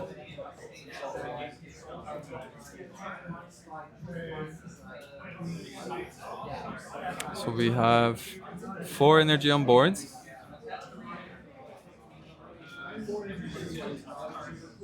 We're up to. We had to restart into another energy there, I believe, to find the last energy with Teal Mask Ogrepon. But we're Yeah, just he, one he's short. an energy short of the KO. Oh, well, the writing's on the wall there, I think. Uh, and I Matthew. think that was the boss for game. Yeah. All right. Regardless of the boss, he could have just retreated into his Screamtail again and KO'd the Squawk. Yeah. Yeah. As we were already talking about, the board state wasn't looking very good for Stewart. But all right, that was great. Yeah. What did you think of this first game? Yeah, I think Stewart should have maybe got a few more knock towels and hoots out. Um, just because of the pressure Matthew can put on if you just get that early guard Oh, of war. yeah. Sorry, I just messed up the scores there. But I think you're very right. It's not very likely, but it was a bit of a disrespect to the explosiveness of Gardevoir on Stewart's Yeah. side, I think, and Matthew used that to really punish. Yeah, we only saw the one owl going down to the Screamtail, the early Screamtail, and that just yeah was a slippery slope for Matthew to take away the game. But we could see Stewart put on some early aggression in this match because it was very lucky of Matthew to get that turn 2 guard of war. We'll have to see if things will go like that again. Yeah, we were talking about it earlier, but do you think Stewart's gonna decide to go second again? Um, Maybe, yeah, just to put on that early aggression, start taking KOs early. Of course, yeah. There's a lot of options. You can even take KOs with the Fan Rotom, right? Yeah, as a one prize option and making Matthew have to Screamtail or Gust around it. Yeah, Maybe this game he may not need to bench Screamtail, so they won't be like bench Squawkabilly, so they won't be that liability there. yeah, no, of course. I am personally not a Squawk enjoyer, as I've already said, Yeah, so not a Bolt enjoyer either. I don't. I like comeback decks. That's my kind of yeah. deck. But Squawk ability with only the 160 HP is such an easy two prizes to take. It's almost reminiscent of the Dene GX. If you I ever. wasn't playing in that format, but I know it was quite a relevant card. Yeah, it was really strong draw option as well. Very similar actually, but it didn't have to end your turn. So when you played it Ah, down, you discarded your hand and drew 6. that's really Uh, good. it was really good. Yeah, I don't think we've ever seen a card like that before. But yeah, Ooh, Stewart Deli- opting to go first. and having the baby bolt in the active straight away, so we're gonna be able to put an energy on it, and then we're one SATA away of doing 90 damage on the second turn. In this matchup, Stewart never really wants any Raging Bolt EXs out because they just become a liability to like Lilith's Clefairy. Yeah, So he should be looking towards like a one price board plus like a few Teal Mask Ogapons. But Matthew can't use Screamtail to snipe them Ogapons, obviously, because they're terrorists.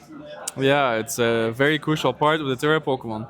And I feel like at the start of them being released, it wasn't as big of a deal, but now, especially with the Hoot Hoot and the Noctowl With all engine, the Pokemon that can snipe the bench, like Water Ogapon, Raging Bolt.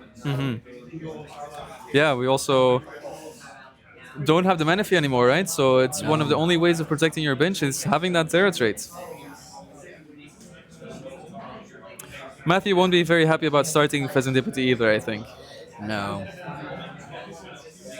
But we've got the Ultra Ball going out for the Fan Rotom. So we've got our Terra down, got our Raging Bolt, baby Raging Bolt in the active, and we've already also have the option to find some Owls now for next turn. So 2 small ones, 1 big one. Opting to get two this time, just some extra protection against any Screamtail plays. Just Yeah. making sure you always have that backup one is really handy. Of course, yeah. It doesn't feel very good.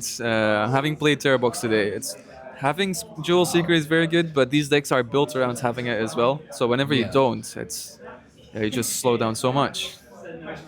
We see the fighting energy come down onto the Raging Bolt, and the board looks pretty good for Stewart. I think Matthew's best bet is maybe trying to Iono that one Noctowl back into the deck, and then Bedouin using Itchy Pollen, because Right. he probably only has one or two copies of Noctowl left in the deck, making him, because he won't be able to use any Ultra Balls to find that. The only way he'll be able to find it is just to naturally draw into it. Yeah, that's a very good observation.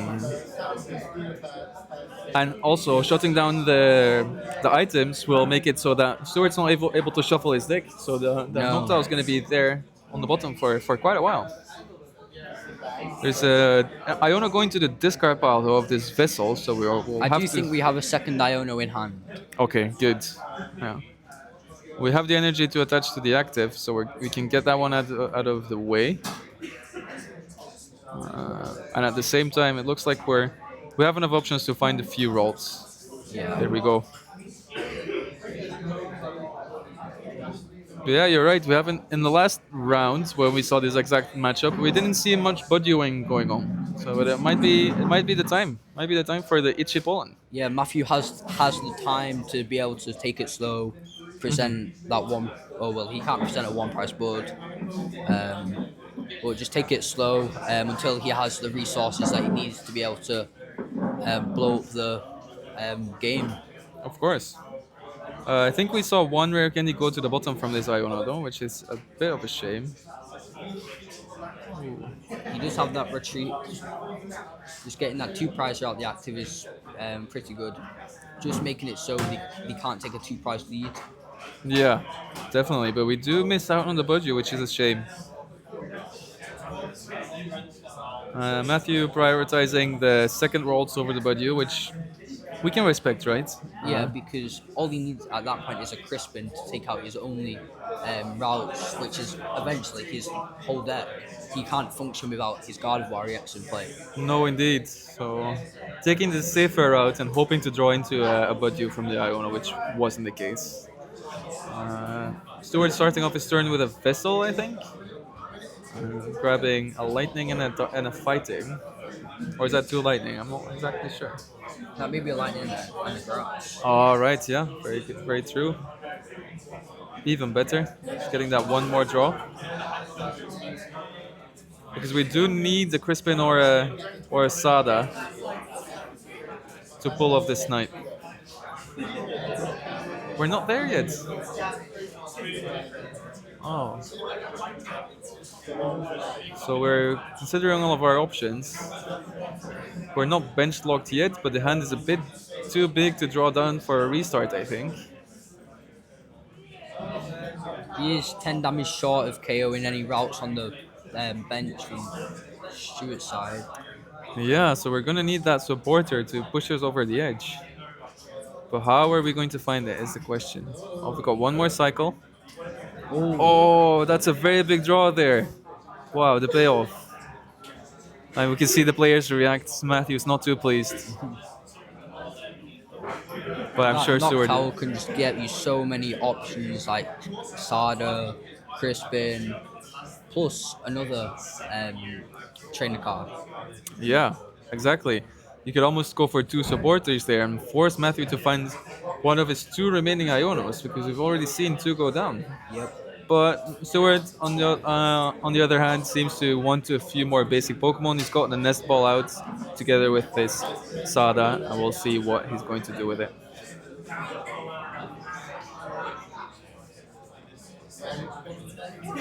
There we go. We're up to that 90 damage threshold, which is really, really crucial, as you said.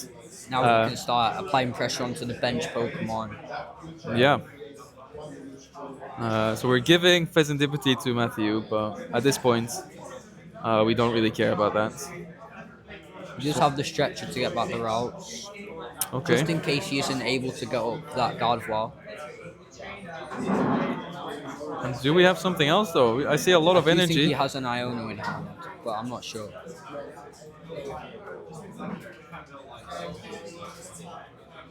Ooh, I think he might.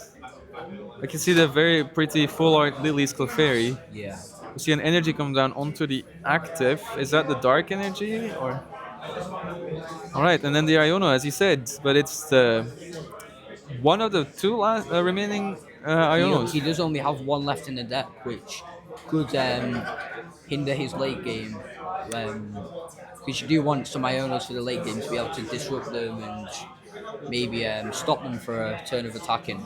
Yeah, very true. I'm just gonna quickly update Stuart's pricing. He's one ahead right now, which he'll be very happy about. We see the Iono from Matthew. Did he? He's not There's drawn. Curly. It's just a Girlia though. And I believe Girlia only has 90 HP, right? Yeah, so it is still in range of the Raging Water attack. Oh. And we do see that he has a counter catcher in hand, so he could like counter catcher the Noctowl and then Itchy Pollen, and that way he can't use Latias to retreat it because it's not a basic. He Yeah. needs the basic energy to be able to retreat. Okay, we do see quite a few energies developed on the boards already. I think it's a total of 6. And Raging Bolt might only play 11, 12-ish. So it's a fair bet to make. Matthew is behind, so he has to use everything to his disposal to try and slow Stuart down. And we do see the Itchy Pollen to end Matthew's turn. All right, awesome. So Stuart has an Ultra Ball in hand. Could go get that Jewel Seeker. Could use that Noctowl to use Jewel Seeker, but not with this item lock. Oh. Luckily for him, though, he's got the other Noctowl in hand. Yeah, so he's probably thinking about getting a crisp in here. Looks like he's eyeing up that Crispin, as you say. What else do you need here? What else do you want? Anything's good, really. But I wouldn't probably get an item because it just you're probably going to be under item lock next turn again. Yeah, it must be a very nice position to be in. That second trainer of Jewel Seeker. It's not even that important. Yeah. It's a bit of an opening to make misplays though, because you should always try to pick the best 2 cards, and when you just want the one, then it's easy to play a bit too fast and make mistakes. But we'll see if that happens. If that happens to be the case, Stuart's opening up his board though. Is going to be able to retreat here.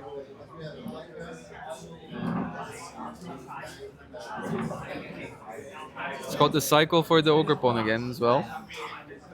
But he is left with practically no draw support on board apart from his Steel Mask Ogre Pawns after this turn. Yeah, you're very So right. that could be an opening for Matthew to maybe slow down the game somewhat even more. That looks like a Drifloon in his hand. Oh, Matthew's grabbing a Ralts. For a minute I thought he was grabbing the Curlia, but I do think we need to find the candy here, right? Yeah, I think we're going to fall too far behind maybe after this turn if we can't find it. I would be inclined to agree. We see 7 cards. It's a couple of Bravery Charm. A Vessel. We can still flip the script as well. So I think Matthew's going to prioritize thinning the deck so we can find that crucial Gardevoir and candy.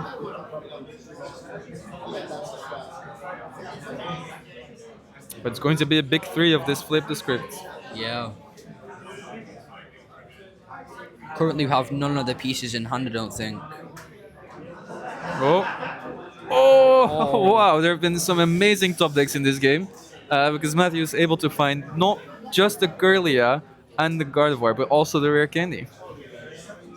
It was just like the perfect 3 pieces almost. Pretty much, yeah.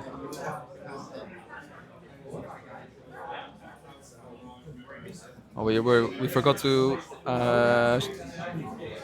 update the prizes there. Stuart is ahead 2 prizes. Is can Matthew really go down? Well, pass another turn, do you think, or do we need to attack here? No, I do think Matthew's going to start attacking. Probably onto that raging ball in the active. Yeah. Looks like he's thinking about it. Putting a bravery charm on his second rolls, protecting it a little bit. Attacking with Drifloom here is his best bet probably as well. Just because it's a one prizer, unlike God of War. Yeah, you will need the full 3 energy, but you could move a little bit of it with Monkey Dory, I think. Yeah. Because now it's 8. No, it's 120 now. Uh, So he is 10 damage short right now. let's see if he realizes before attacking, but it looks like he's doing one more. Yeah, there we go. Now we have the option of moving. I think What? he's going to start moving damage counters onto that Fan Rotom again, yeah. Yeah. One might seem like a little bit like not enough, but it does only need 2 more Monkey Dories, 2 more Adrenal Brains to finish it off. Yeah. And we see the baby Raging Bolt go down, and now it's back to Stuart to figure out what's best for him. Stuart may just be fine KOing with Fan Rotom. Keep a one prizer in the active. Stuart's up 2 prizes after that, so it's not a bad option as Stuart. Yeah, no, it looks like he's gonna have to attack Ooh, opting to go to the baby Raging Bolt. again. Okay. Yeah, we could take out the active with the baby Raging Bolt. Or maybe charge it up while attacking with a Fan Rotom. Yeah, yeah. Because the Fan Rotom does take 1 energy less. But the upside of attacking with Raging Bolt is it can do damage anywhere. But Yeah, Stuart's probably using this time of shuffling to think about what the right course of action is. I think we all tend to do that. I almost feel like sometimes I've done it before where I'm working from home and I'm just shuffling a deck while thinking about yeah, something. I do the same while doing my schoolwork. Yeah, it makes total sense. We're just so used to it, and you're reinforcing good behavior, thinking about the actions you want to take before doing them, not He playing. does have the boss's orders in hand though. Oh, I don't think he and the Prime Catcher, a lot of gusting options in his hand. oh. Do we have a big Raging Bolt so we can take out maybe the Pheasantipity? Because we did draw into the Sadas. Oh, this looks like a very strong turn on Stuart's side now. If we're able to find the second Lightning Energy on this Raging Bolt, without Pheasantipity might be going down, or even the Gardevoir. Yeah. Because I think Matthew's down 2 rare candies, right? Yeah, you might be onto something. And that is all of his rare candies down. Which makes him not be able to really do much for another turn. Yeah, no. If Matthew takes 1 turn off this at this point in the game, it's over. I would say so. And that Although might he will be attacking with a 1 prizer, a 2 prizer, and he can hit for weakness because he's not attacking the main attacker of Matthews. be very true. Yeah, even just If he was to promote the Drifloom plus Lily's Clefairy, which I think may be in the hand, he can just return KO. yeah, could that final Iono be in his hand though? Could that be?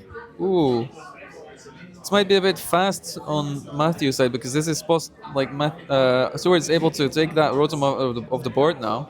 If Matthew's able to evolve that Routes into a Curlier, while maybe Turoing up the Badoo plus Lily's Clefairy, that could give him 2 prize cards, and then he can eventually evolve that Curlier into a Gardevoir next turn.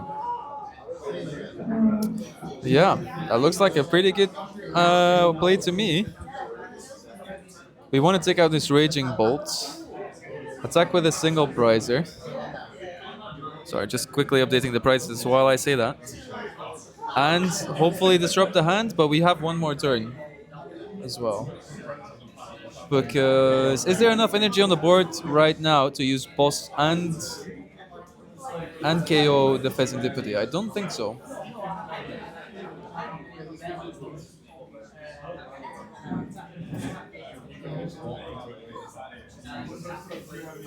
All right, Matthew's still going through the motions here. We have the attacker in the active. Ooh, we have the secret box. So what are we looking for here? Maybe like a curlier. Although I think he just did discard one off research. Oh, he does have that rare candy still in the deck. Oh, and the last Iono is coming in as well. I All mean, right. it makes sense when Stuart's only on 2 prizes.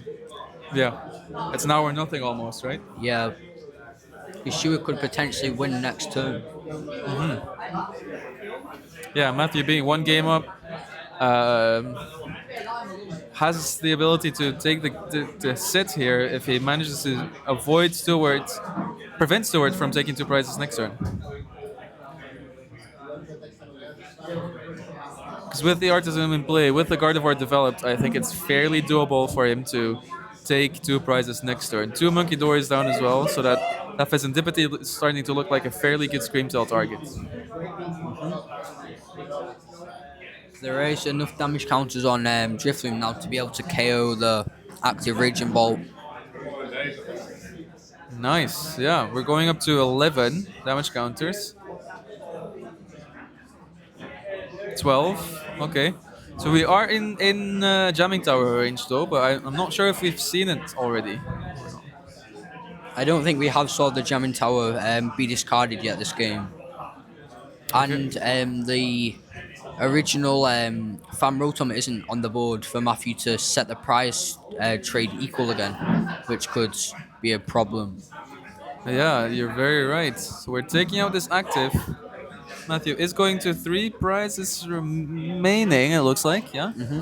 Matthew is a solid believer of the 3-3 price layout. What do you do personally? I do the same 3-3. All right. What about yourself? I think I'm more like Stuart. I would go for a 2-2-2. Oh, I think that was just a scoop on Matthew's behalf. did we see the boss come down maybe? Or the jamming tower? I'm not sure. Yeah, we were talking too much about how to lay out our prices, but the players seem to be shuffling up still, so we'll have to assume Stuart found an out to take him. Potentially, or Matthew could have just scooped with the time being near to the end. Yeah, Maybe wanting to give just a little bit more time for this last game. makes a lot of sense. 20 minutes does seem like it's enough. Yeah, especially for a super aggressive deck like Raging Bolt. Yeah, and Stuart also knows what he's doing. His turns are quite fast, I would say. So I believe that this set might just come to a close without us having to do any sudden death ruling or something. Yeah, potentially. At this rate, I'd say it's likely that we just have like a natural winner. That would be very nice. Yeah. Let's see. Just updating the score for you guys back home. How have you been liking it, Bobby, to be on the casting deck with me? Yeah, it's a nice change considering I'm mostly always playing. It's a good experience, yeah. Oh, that's very nice to have you. Yeah. Thank you for having me. It's a lot of fun. Yeah, I love it personally. Yeah. Oh, so we're going for the 3-3 here. Okay. Switching it up a little bit. Yeah. Do you think that's gonna matter in this game? I'm not sure. I don't think it would affect the game that much. All right. So Matthew's going first this time, it seems. It's called. I've got it open here just for you. This is the link. Boom TCG casts. It's in the group chat. It's in the group chat. All right. Oh, a very strong start on Matthew's side. Straight Quite into an that inter- secret box. Wow. Yeah. Preemptively getting that Iono with the Badoo in the active. Maybe to Iono those Noctowls away so he can't use them. I think that's what Matthew's aiming to go for here. While Right. getting some routes out.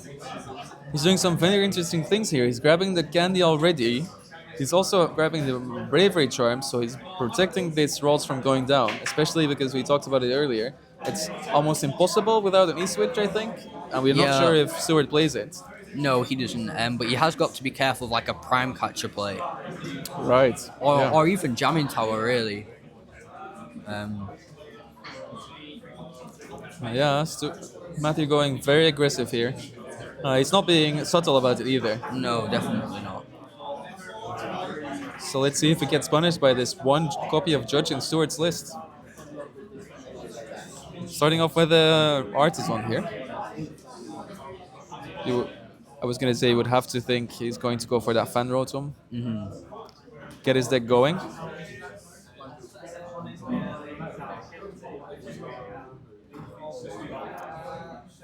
What counts are we going for?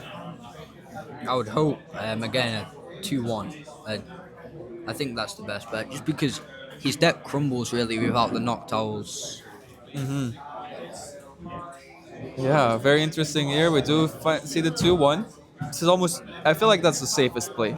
Yeah, It would only change if you maybe have some owls in hand already. But yeah. that's, If he had 2 Noctowls and 1 Hoot Hoot in, and then a Hoot Hoot in hand, then making it the 2-2. But I think you just see the pass. yeah, we saw a Sada in hand, but no way of Wow. discarding energy. Candy Gardevoir turn 2. Plus Iono. Oh wow. We've only got one energy in hand in the discard pile, I think, though, so we're not attacking yet. But we'd be happy to budge you here, I think, right? Just making it so he can't really snipe that routes anymore is like a really good benefit of evolving it early. Oh no. Oh, that's a second energy. I think we might be attacking. We still have attachments for turn. We've got 2 in the bin now. Budju is not only attacking for free. Wow. So that's three energy in the discard right now. Wow, so he's grabbed the dark as well, so he might be looking for Monkey Dora for this Artisan. Yeah. And then that looks like a very scary board to me. The Artisan's coming in.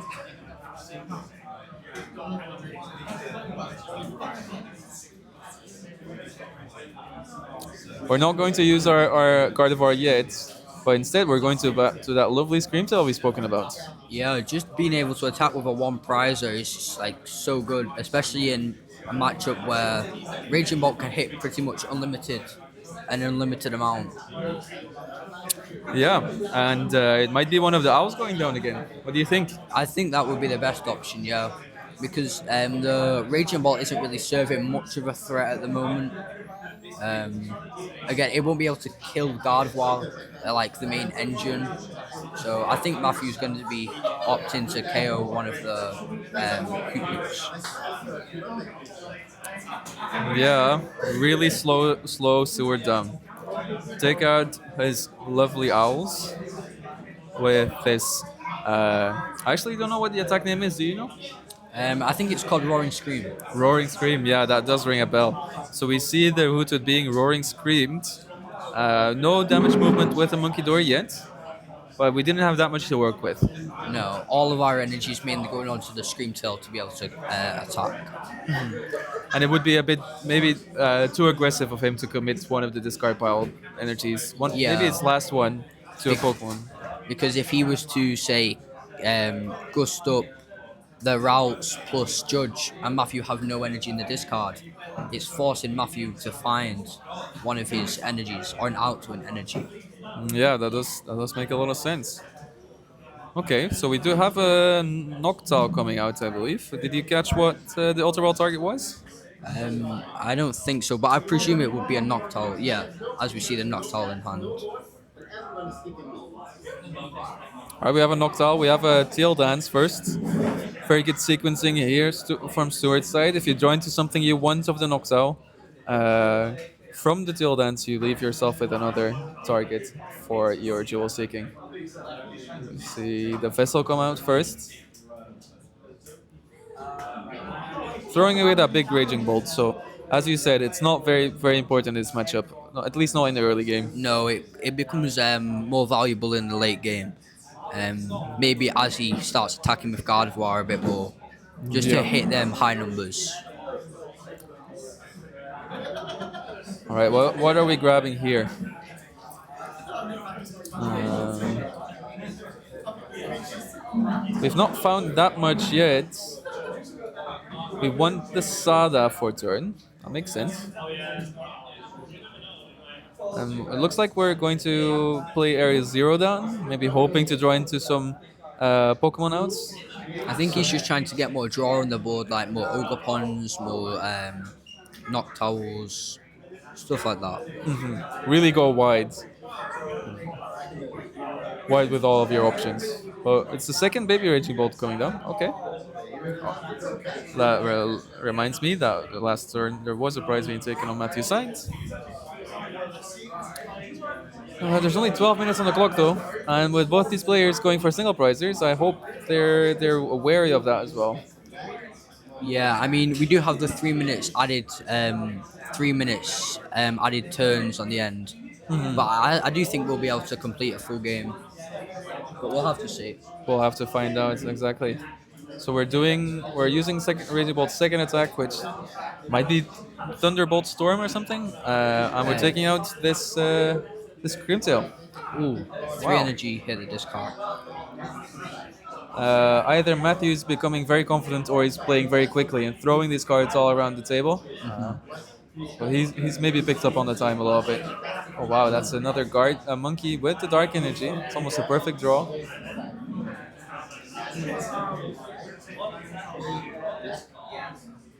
Found this If nice. Matthew can get a curlier up this turn, I think he should be fine to start attacking with the Gardevoir while putting damage counters on the Fanrotom just to set that Matthew's prize cards even. Right. Yeah, that would make you have the Curly as a backup in case the Gardevoir goes down. But it looks like we're going back into a Screamtail instead. There's only Maybe- one owl again, right? Yeah, maybe just KO on that owl. Just limits his draw. I feel like we keep coming back to it. So Matthew as well. So it must be something good to it.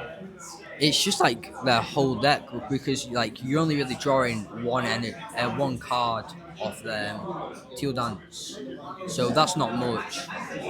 No, indeed. And Stuart's also not really found any Mew EXs or any Pheasantipity EXs. So there's not a lot coming after this. You see an attachment for turn, perhaps, of not let go yet. Instead, thinking about doing it, putting on reactive, bumping the damage of the attack up to 120, which would be enough for the bench draws. Stuart may just be trying to target down some of those Monkey Dories to limit the amount of damage counters he can move and the damage manipulation. All right, yeah, that's a very good point. They also only have 110 HP, so they would be going down to Thunderbolt Storm. But Stewart followed it up with a Judge, trying to disrupt Matthew a little bit. It's the only copy of Disruption supporters that he has in his deck. So let's hope it works out for him. Let's hope it sticks. Ooh, those are some great options. I don't see much in Matthew's hand. I think I saw a rare Candy Routes and a Lily's Clefairy. All right. Yeah, that seems about right. So no good backup attackers yet on Matthew's side. Just thinking about what target we want for this attack.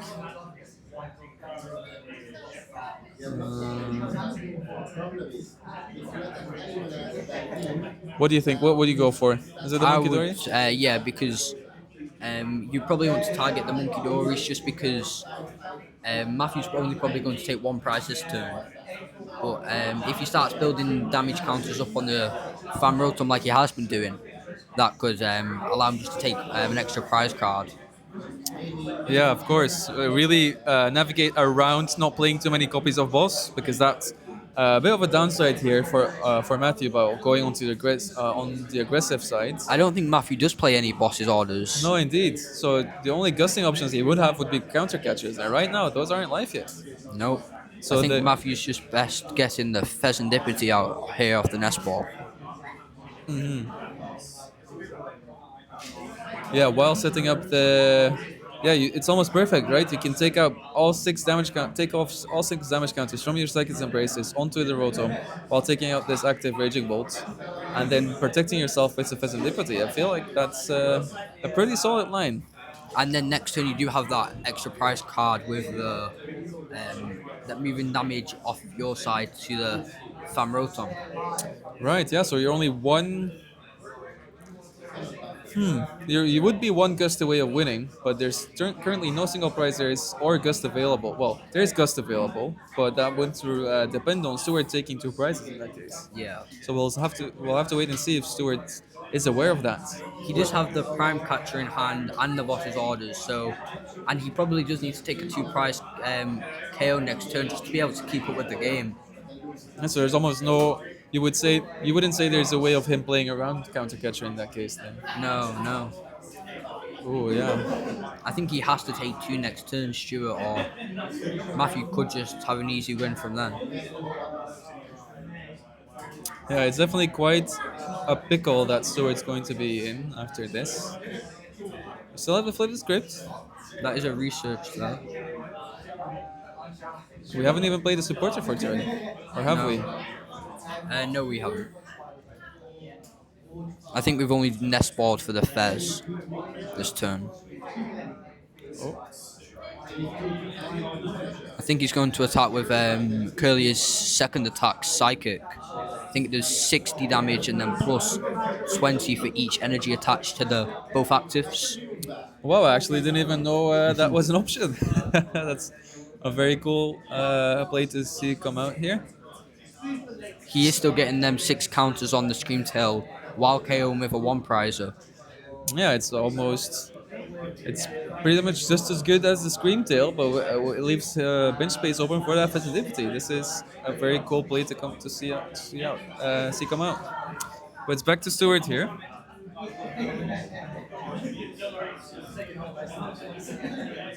What does Stuart have available to him? He's promoting the baby Raging Bolt. So what's next?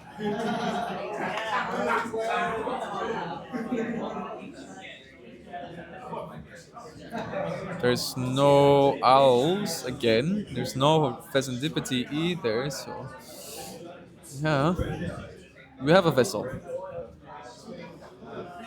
We're able to grab a grass. We're going to cycle one more card.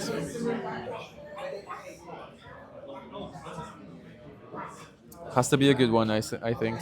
Yeah.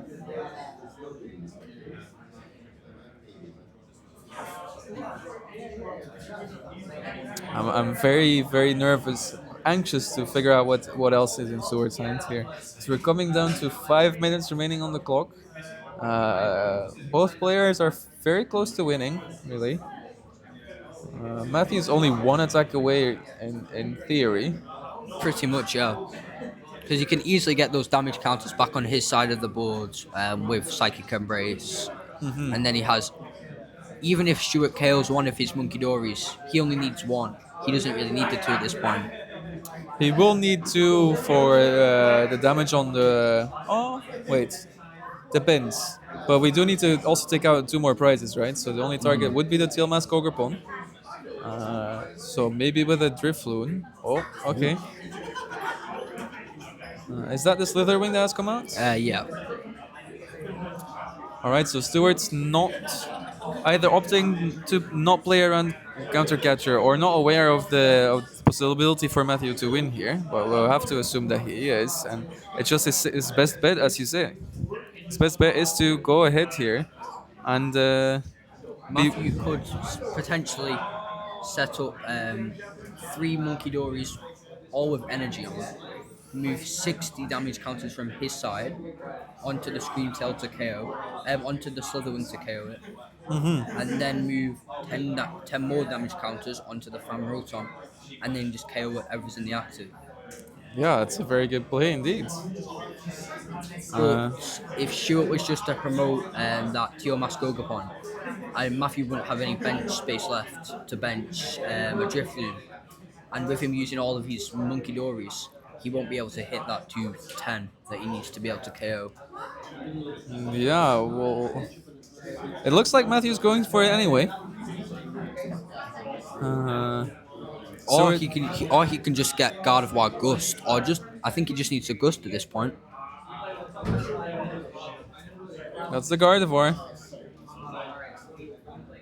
We would assume a counter catcher would be slammed down if it was. There's none in the hand. We don't really have access to any more draw. No boss either. Oh, this is a very, very exciting final few turns that we're seeing here. Is there maybe a mind bend that we're going to see?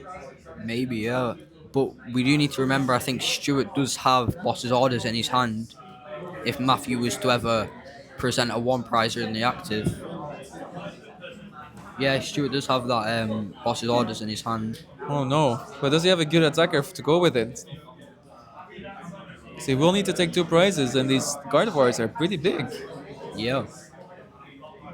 Would be the time for the big Raging Bolt to come out swinging, but we don't see any, and we can't play Boss and Sada at the same time. So, all right, Matthew taking his time. Are we going to be seeing a knockout first, or are we going to hold on to that price disadvantage so we can still use the counter catcher later?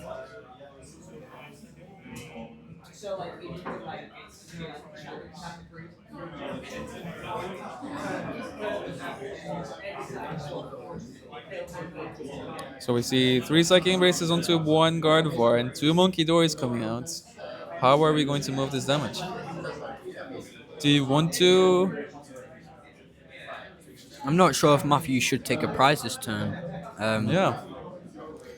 I'm not sure either. Maybe we can set up the Noctowl as well? Yeah. Because if he does take a prize, he doesn't have access to any gust left in the deck with him not playing any boss's orders. Yeah, we're also giving the Pheasantipity out, which... Do we see it? No, not yet. Although Matthew doesn't really need a gust if he survives this next turn, because he just KOs whatever's in the active, and then moves some damage over to the Famrotom. I think with the current board state, Matthew's still quite favored.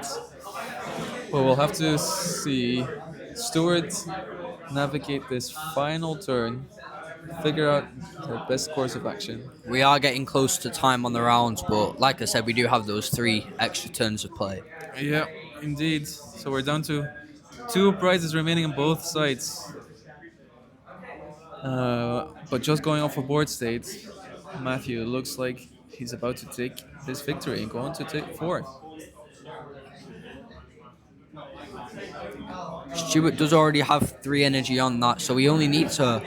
He has a Raging Bolt in hand and a boss, but he needs to Sada this turn, so he can't really be using that boss. No, indeed. How many energies are there on the Gardevoir though? Is that 4? Yeah, I think there's 3 above it and then 1 to the right of it. Okay, so walk walk with me here. How many energies do we need for merely that Leaf Shower to be taking knockout here? So we got 4, 7. There's already 7 already. And then I think it's 30 for each, so that's 210 right now. Right, and then And 30 then base as well. he needs another 4 on it, which is very unlikely. Yeah. Oh, that's a shame. I think that's how it works out.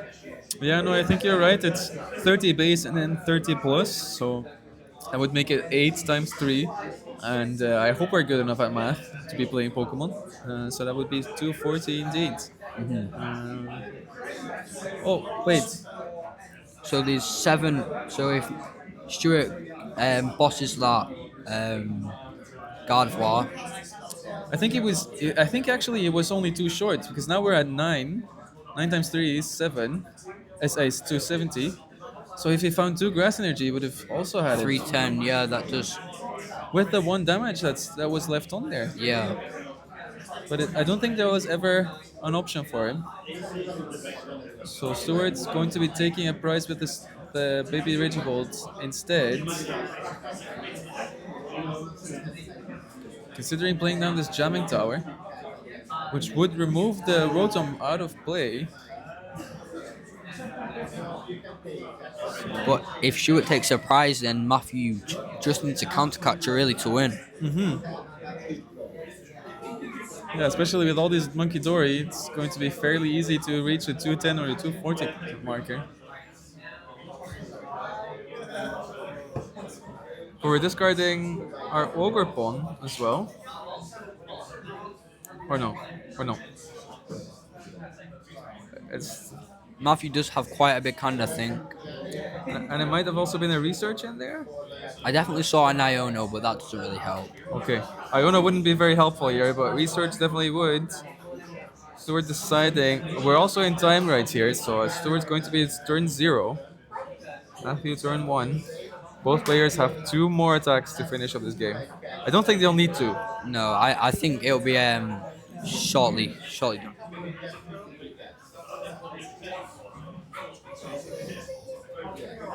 Still considering his discards from this jamming tower. He's taking his time probably because he's aware of time being called. Both players usually we're able to take a little bit more time there then, right? We also respect that both you and your opponent don't want to be making misplays at this point. So, but it's back on to Matthew promoting his Gardevoir.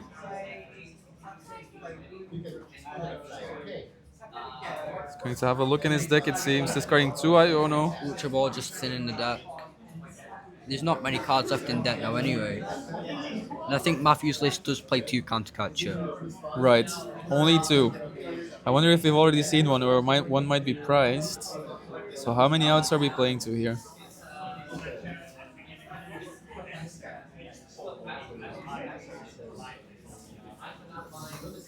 And it was the research. So big 7 cards here. Leaving the deck to 1 card left in deck. Oh, is it? I do see a blue card. Is it the one? You would expect him to use it immediately, right? Yeah, you would think. But you wouldn't. You do still need to build up some damage. So do we have enough? Oh, Stretcher. wait. What are we taking out here? Oh, the face other was still Fez. there. The Fez plus Plus 2 Dory. double Screamtail. Yeah, nice. Oh wow. Okay, so Matthew taking this game and going on to top 4. All right, let's have a look. That was an exciting set, right? Yeah, it was very tense near to the end, but it was good. Yeah. Nice, yeah. I think we've had enough Gardevoir Raging Bolt for now Yeah. on stream, so Yeah. I hope we'll be able to cover another one. I think there was some Frostlass in Top Cut. So Yeah. Whether or not that won, we'll have to see. But What else? What else is there? Are you aware of the rest? there's a Terror Box. I think there was a few other Gardevoirs, some Dragapults. Nice. Yeah, and I think that's pretty much it. Fairly varied. Yeah, quite a good variance. Okay. Well, we'll just have to wait and see. Thank you guys for sticking with us. We'll be going to a short break while we set up for the next round. Talk to you later.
Oh, welcome back, everyone. We're flipped, but this is the lovely Bobby. I'm Vinny. I'm not going to call myself lovely. That might be a bit too much.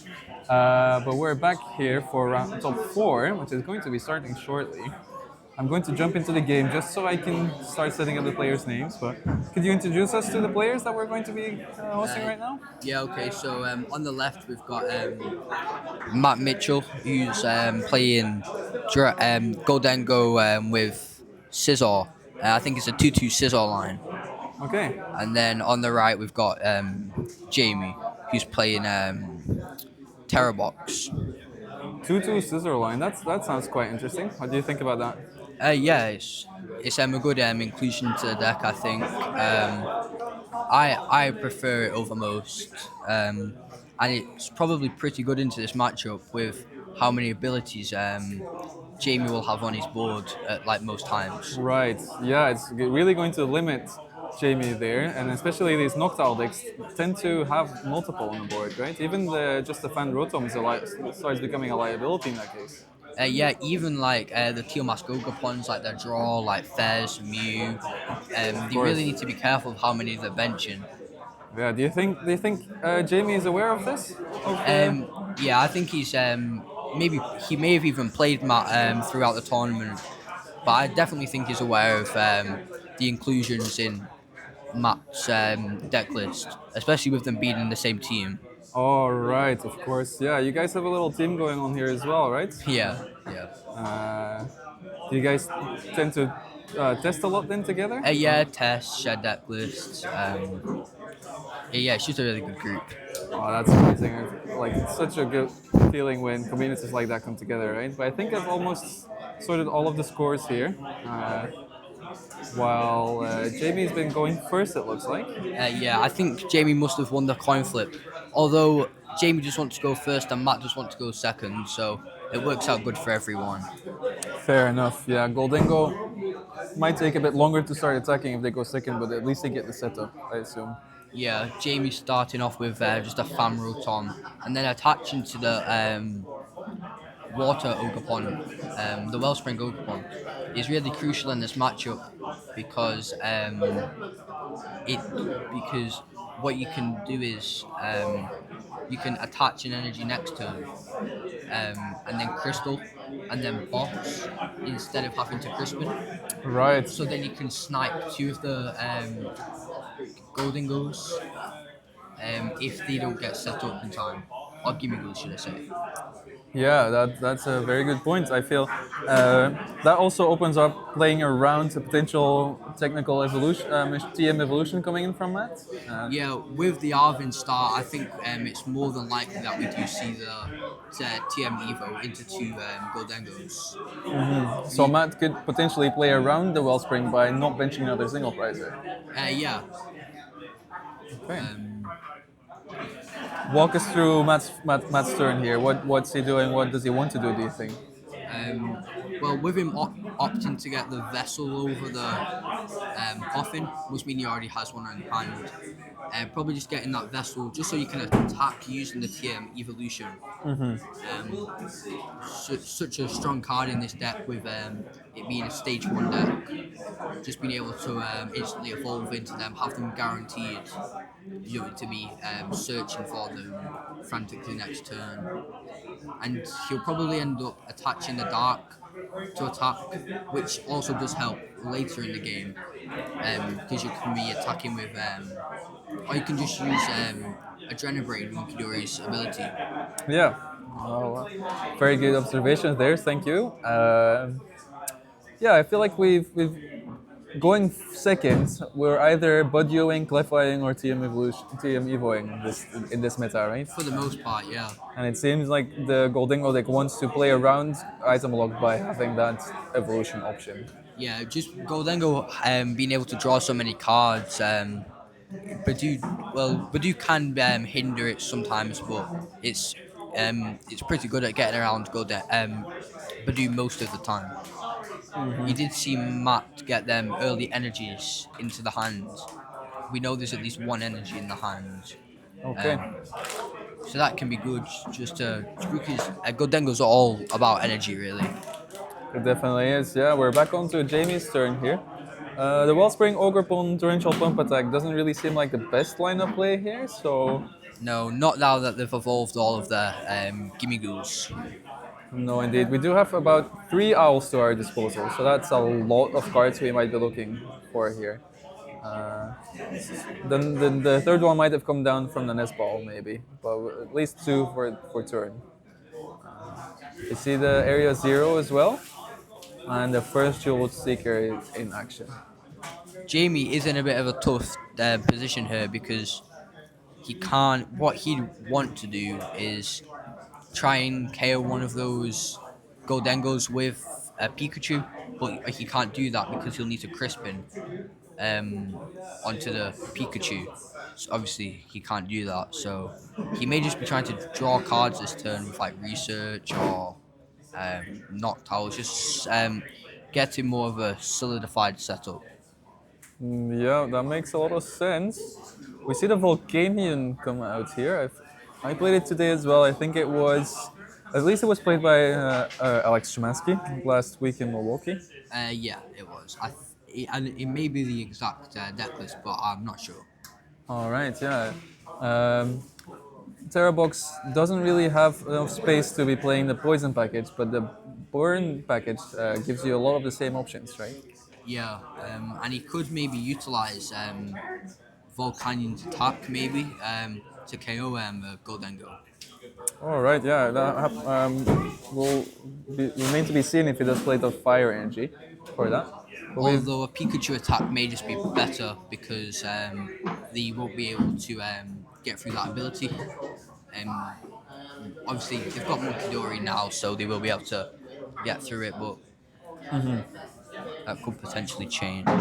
It looks like we just went for the sob there, and we're back on Matt's side. Sorry, I'm gonna have to be wary of that. We just saw Matthew, now it's a Matt. But Matt has the Cypher Maniac, so what outs do we have to switch out here? We do play one switch, so might be looking to grab that here and take the first two prizes. We already saw a couple of energy in hand, so maybe it's the Energy Surge Pro and the switch. Potentially, yeah, because that pretty much guarantees the attack and the KO because you do have them 2 damage counters just to move, just to save yourself an extra energy. Just being more resourceful. Yeah. Those both of these decks also don't play a lot of disruption. No, they're more focused on making themselves set up and take prize cards. There would be more of an aggressive type of deck, and I do say there's only 2 copies of Iono over 2 decks. So we Yeah. don't see that very often. So these games are probably going to resolve quite quickly. What 2 cards did Matt select off of this Cypher Maniac's Code Breaker King? We'll just have to see. With the Monkey Door in the active, he'll have to commit both coin bonuses potentially. We're just about to attach an extra energy to the active. Not exactly sure which one it is, but we're just going to. It could be a psychic just to be able to attack with Munkidori. Yeah, Yeah, it is. And it's also confused now, which could be a bit of a problem. But it's definitely. It might.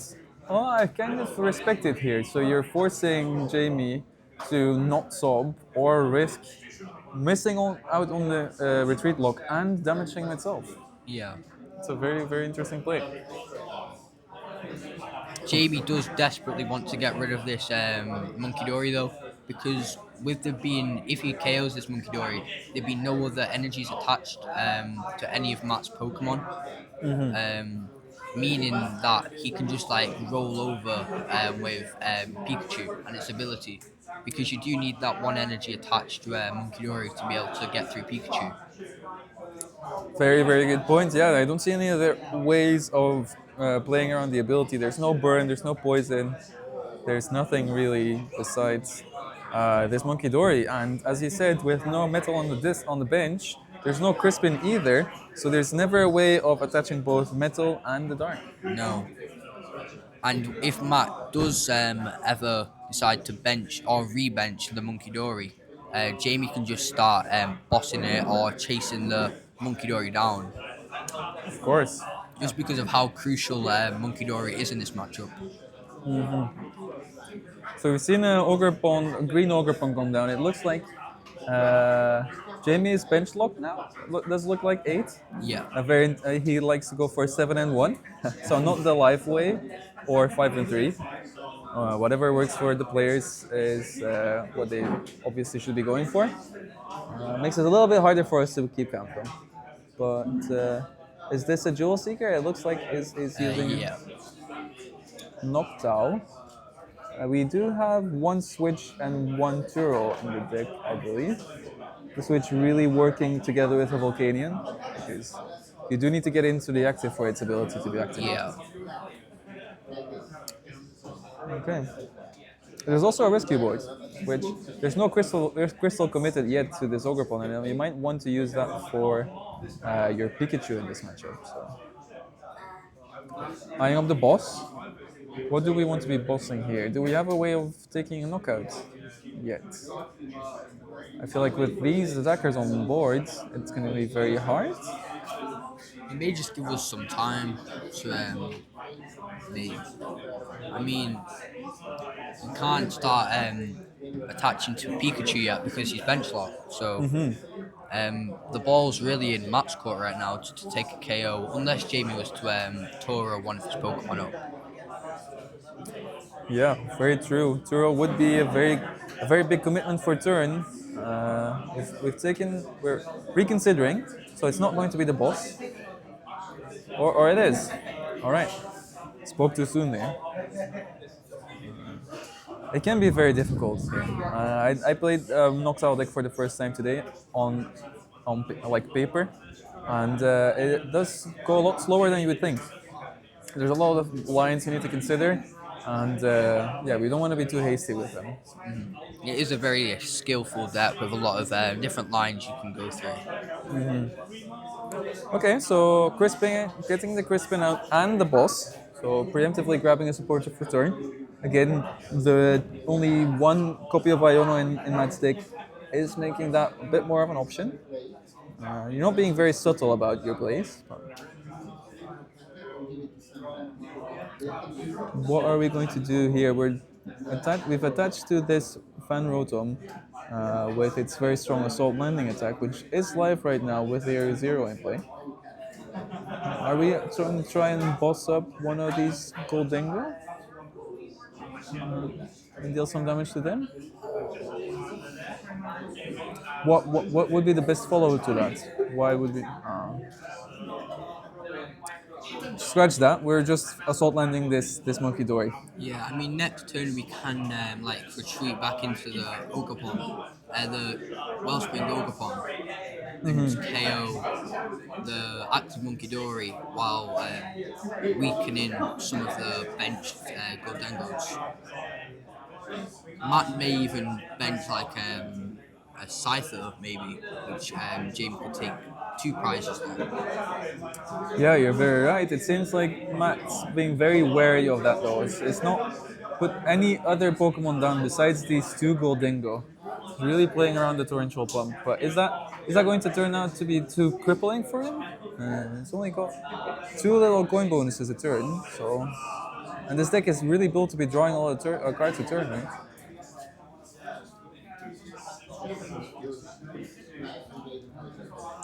I think Matt signing up the boss's orders here, but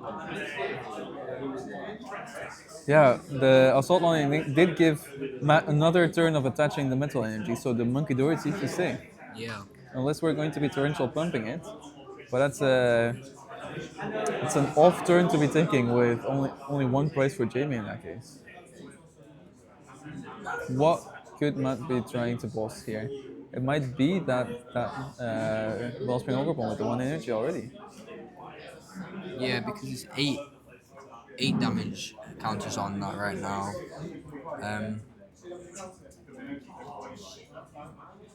We're moving 3 to Fan Rotom. And it looks like we are retreating.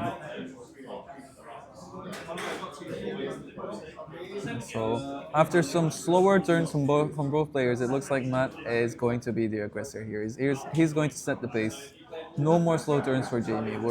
We've got the Goldingo on the active. The big cheese stick man is going to be taking two prizes. We need to be a bit wary if people start talking a bit more quietly because the players are fairly close to us. Yeah. And I was shouting a bit there, so apologies for that. Jamie does only have the one hoot on the bench, which could limit some of the plays he could do. Indeed, yeah, we did see him take the Crispin preemptively last turn.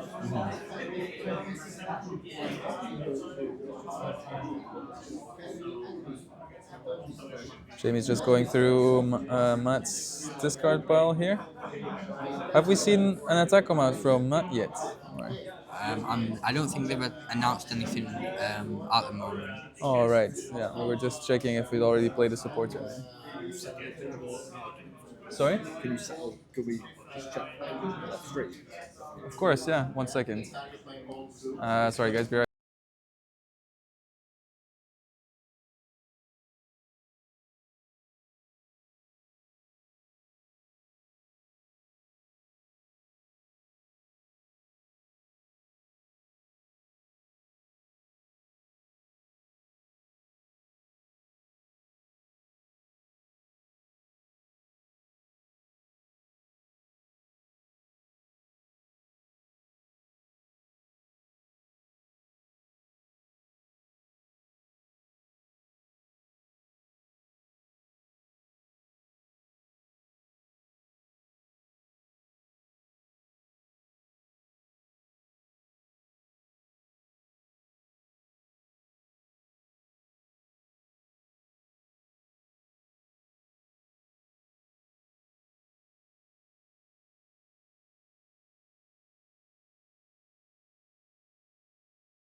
That's our lovely face. Oh, my hair is really sticking out right now. But that was just a short intermission there, guys. The judges were just trying to verify with us whether or not there was a supporter play for turn already, but I don't think there. We don't think there was, and it also does look like it adds up with the discard pile. So it was just to make sure no double supporters are played, of course. It's a very crucial turn as well for both players, because as we said, Matt was going to take the lead here with his boss's orders.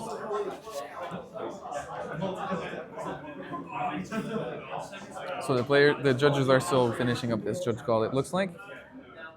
I believe we'll be having a few extra minutes for that.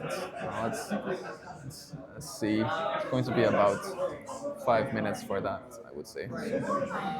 How's the game been going for you so far? How do you like it, Bobby? Yeah, it seems a little slow at the start, but I think things will start to speed up soon enough. Yeah, it can be quite uh, difficult, or you have to really pick your moment to go on the aggression, right? And both players have been quite hesitant to. I do think Matt should maybe start to set up a Scyther, just because he's such a good attacker. Like he's got, I think all of his Pokemon on board right now have an ability, apart from Wellspring Gogapon. Wow, yeah, it's going to be a very heavy hitting scissor. You're very right. And he was a bit more hesitant to do so because of that torrential pump threat, but taking out the Ogre Pawn, We do see a Scizor hit the bench though, a Scyther hit the bench. yeah, so we might see the scissor coming out just very shortly. So Jamie promoting the Volcanion, probably hoping to make use of the burn ability. Yeah, using it immediately. This can set up some interesting math for Jamie, especially with Terapagos hitting for 240 and then the burn. You'll be playing around Pheasantipity in that I don't case. think Jamie plays. No, Jamie doesn't play Terrapagos. Doesn't he? I think is that not the Terapagos? Oh, yeah, sorry, he does. Don't worry, don't worry. Although he may be best attacking with Pikachu, although he still just Matt does have the Monkey Dory out at the moment. Yeah, exactly. And there's already some damage there, so it's a bit more difficult. And with the energy on the grass ogre pawn, you're only a nest ball and an E switch away to get the KO with the Terrapagos. But Yeah. we'll see what Jamie can do wants and can do here. He still has one Jewel Seeker. If Jamie can somehow like counter catcher Monkey Dory, KO and then get the energy on the Wellspring Gogapon again, then he can KO the Scyther, which is going to be a threat, and the Monkey Dory. Then he can maybe start attacking with Pikachu, because then Matt would have to get the Monkey Dory and the Dark Energy back somehow. Yeah, you're right. That would be a very good line. That would open up the possibility for Pikachu again. But it looks like we're going to be crispening onto the Blood Moon Ursaluna. That does just as good as at math as the Terrapagos. It does exactly 240 as well. And it's a bit bulkier, a bit harder to take out. Yeah. Although the Matt can move some damage off of the Monkey Dory onto it, saving themselves so at least one energy. Right, yeah. So it's a lot of monkey business again. Monkey Door is such a strong card. And we've been able to showcase it 3 rounds in a row now already. Even with it just being 10 damage counters, it saves you an energy which could be which could affect the later game. Of course, yeah. We even see it in Dragapult nowadays, right? Moving that 2 damage counter, saving that 1 extra energy for the Goldingo. Yeah. It always matters. The it's always good to use as little resources as possible to take knockouts. Yeah. Just being more conservative. So Jamie does strike back for 2 prizes, leveling up the prizes for both players, and then it's back onto Matt, who's not got a lot going on the board. Fairly strong Pokemon down, but only 1 Goldingo. Yeah. And Goldengo is like their main draw. I mean, they can get Fez out this turn. But I do think Scizor can be a great attacker at this moment in time. Oh yeah, of course. Well, I think they're opting to maybe attack with Goldengo. Does seem that way. We don't have the Fez option right now because the knockout was taken by the burn damage, which is one of the very big advantages to this Volcanion inclusion. It's very interesting to me as a player who started in Sun and Moon era more or less, to see the relevance of special conditions right now. Because maybe a little bit of sleep back in the day, but Poison and Burn have been out of the game for quite a while. Yeah, I mean, Poison did get quite, like the Poison package, as people say, did get quite popular a few months ago, like EYC time. It even ended up winning the EYC. Yeah, definitely. But now even Burn has come around to play. Yeah. All right, we've got the 5 energy for this knockout, so Matt's just 1 attack away on paper of winning. What can Jamie do here? We do have the Volcanion again, so the math is there. Yeah.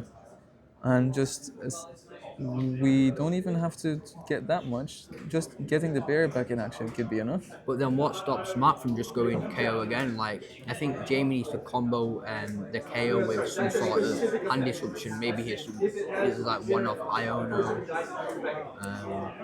Yeah, I do think so, indeed. Especially because it's going to be the last dingo on the board, so it's going to have almost no draw left. Yeah, because if Jamie does successfully KO this Goldengo, Matt only really needs like a scissor and an energy. Yeah, I can count quite a few abilities on the opposite side, so this side there might be the way to finish this game. And Jamie has no way of cutting those energies down, really. No, yeah, he's definitely not been playing around the Cedar, but we'll have to see if that comes around to punish him in the end. The knockouts there again with the. Actually, we haven't attacked yet. We're about to.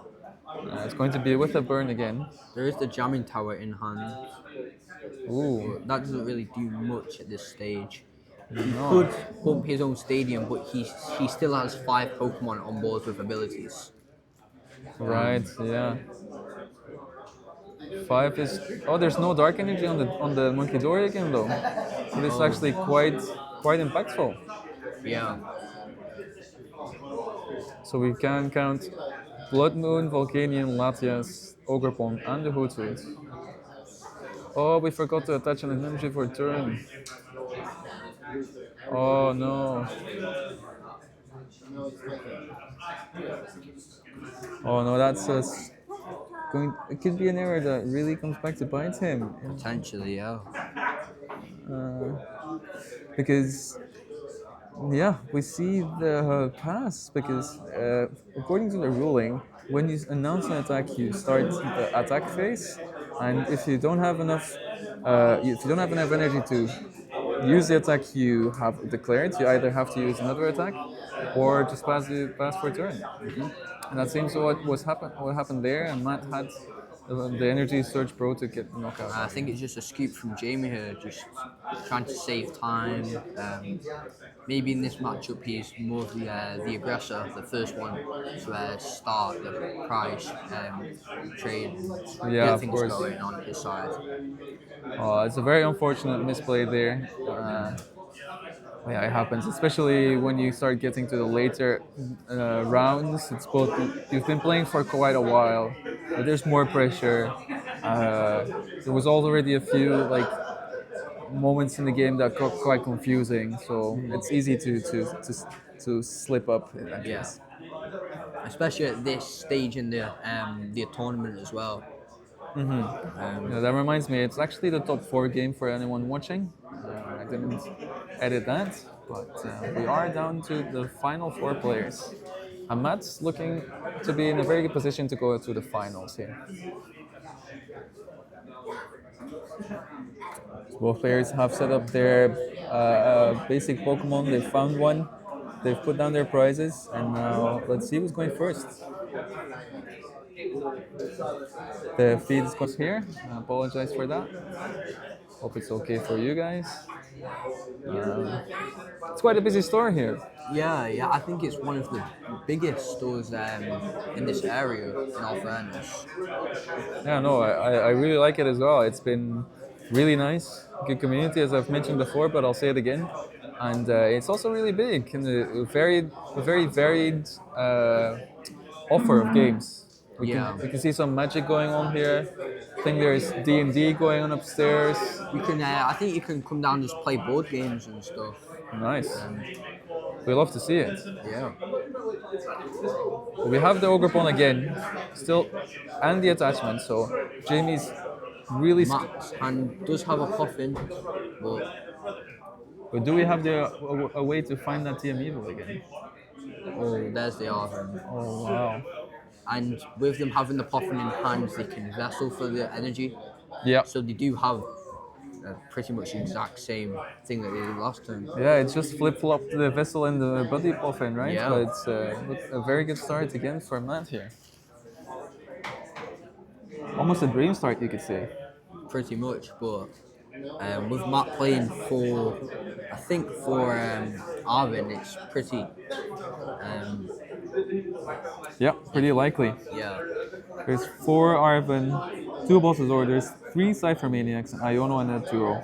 That's a supporter count for Matt here.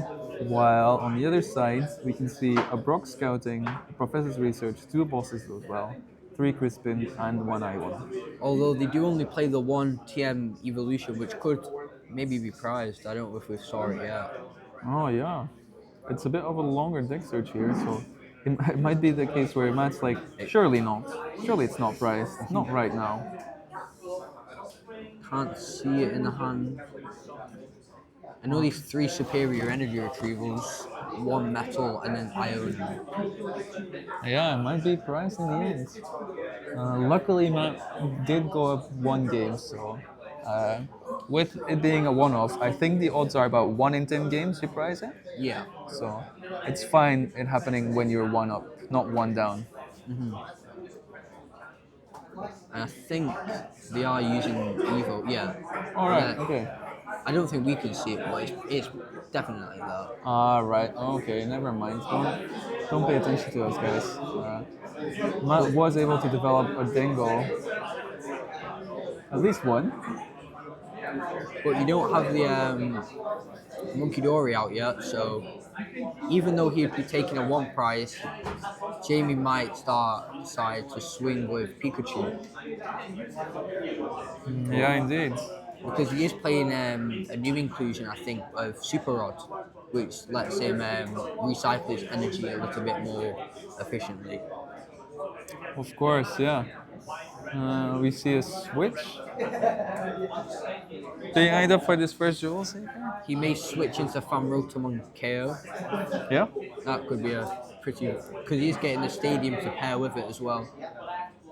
Very true. Maybe while setting up a couple more owls, a couple more basics as a backup after that. Going into another duel seeker after grabbing the Turo and the switch. The area 0, sorry, the switch. Crispin, always a good card. We could even threaten the charge up potentially already a Pikachu. Yeah. Because it's a very strong attacking option in this matchup for sure. Jamie can navigate the board as such. There's never any damage counters on Matt's side of the board to work with. So then the Monkey Dory is not even relevant. Yeah, that's another way of using Pikachu's ability.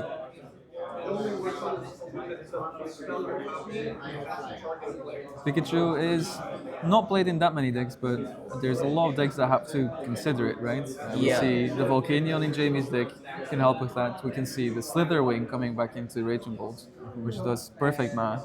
Yeah. With the added bonus of also taking out. Does it take out the Blood Moon Ursa Luna? Yeah, and Pheasant Dictator. You're right, yeah, it's 120 times 2, and then the burn, so it's such a strong card right now. Fighting weakness is very prevalent. And Monkey Dory is also a good counter for it, and Monkey Dory is played in multiple decks. Yeah, so Pikachu, although it has a very strong ability, is being quite heavily countered. But we've seen the Crispin for an attachment to the Fan Rotom. We still have 1 attachment open, potentially.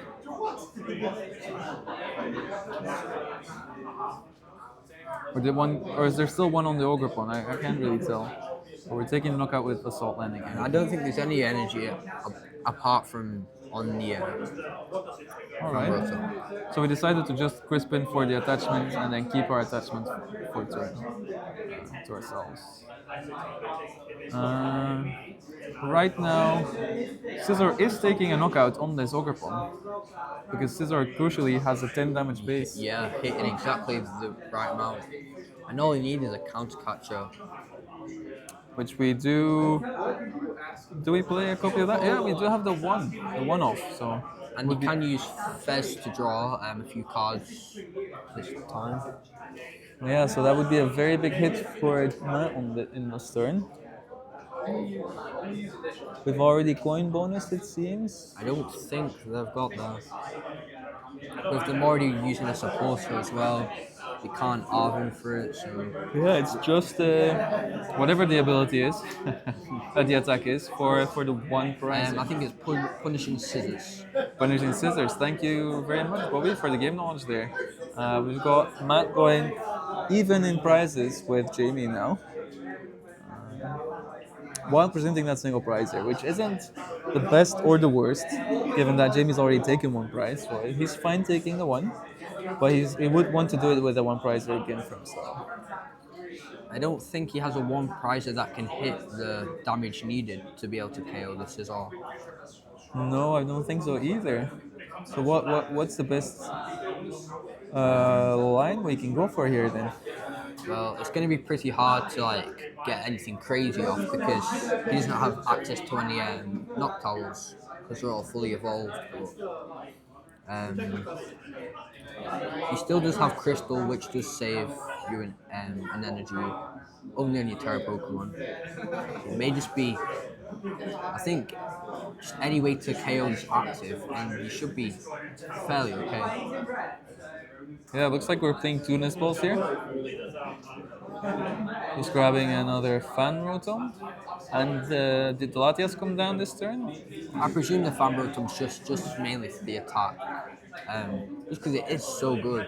One energy hitting 70 damage on a one prize, it is pretty good. It definitely is, yeah. If we set up the damage on the Scizor with the Fan Rotom, then after that we can still threaten the Torrential Pump to take two prizes. And then we're limiting Matt's ability to bench any more Gimme Goal, which is going to cripple his draw power as we discussed in the last game. So we see 90 damage come out with the burn as well. We still need to flip. And those look like it tails to me. Yeah, so the that burn was a tail. stays. Or it doesn't. The burn doesn't stay. The burns come off. So it must have been a heads in the end. Back onto Matt.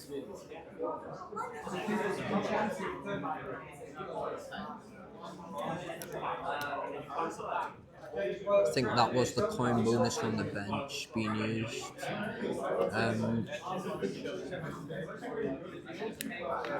Okay, Matt can go to 4 prizes now though. Yeah, Um, I think we should start trying to focus on benching more gimme goals, but that just becomes a target for Wellspring Gogapon to get the double use out of it, not just KOing the active. yeah. I don't think it will matter in the end, right? Because he'll be going to 4.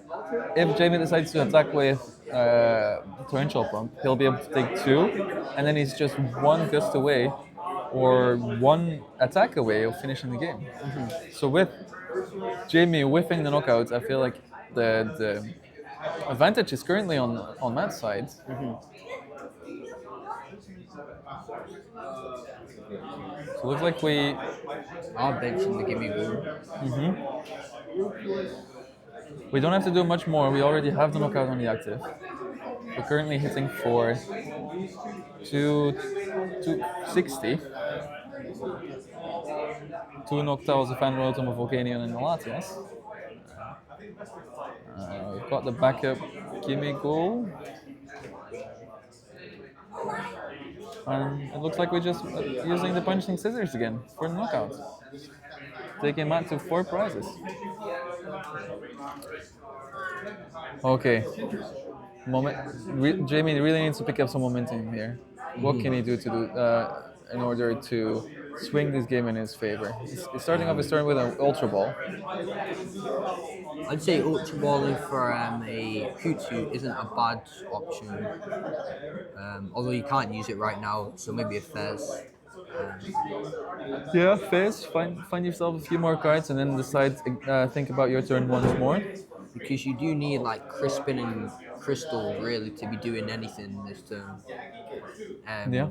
To be attacking with Wellspring. Yeah, for sure. And that's really the best thing you can do here, unless you want to try and find the boss's orders, but that's going to be quite difficult. Even with boss's orders, you still don't really have a valid attacker set up yet. And I don't think you can set up a, like, oh, well, he has just used research, so, Yes, we're not going to be bossing at all. and we won't be crisping, using crisping. No.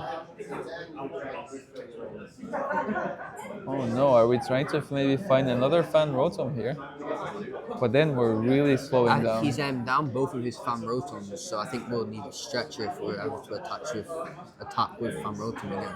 Yeah, this scissors really putting in the work, forcing Jamie to find so many pieces to get relevant KOs here. So, I think he just have the counter catcher though. That could give him a little bit more time, I guess. right, yeah, interesting. I don't. I think that may have just been a pass back. No. We're asking how many cards Matt has in hand. We're using the burn. The ability on Volcanion EX. I actually have a Volcanion EX right here, so I can figure out what the ability is called. Where is it? Where's it gone? There we go. It's Scalding Steam. Very nice. Managed to pull the alt art of my prize packs here, so Wow, that's alright. yeah, it's a very nice hit for me today. Could have been worse, definitely.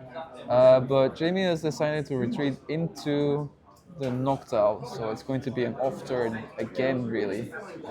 Just giving Matt more time isn't the best thing, but it's better than having 2 prizes on the active. Yeah. Starting, no, of course, go for it. I feel like it's starting to look quite dire for Jamie here. I just think Jamie seems just to be on the back foot in most of these matches. Just having to take it slower, maybe. Yeah, is this maybe a testament of it being quite a bad matchup for the Terrabox thing? It's probably a bad matchup, yeah, with the Sizzle line. It's just like the Sizzle is just so powerful. Attacking with a 1 prize out, 1 energy. You can TM Evo into it. And Goldengo, like, it's just a. Goldengo just, like, is your draw. Like, I would say it's probably a bad matchup. Yeah, and Matt did manage to find the boss's orders to go down to 2 prizes.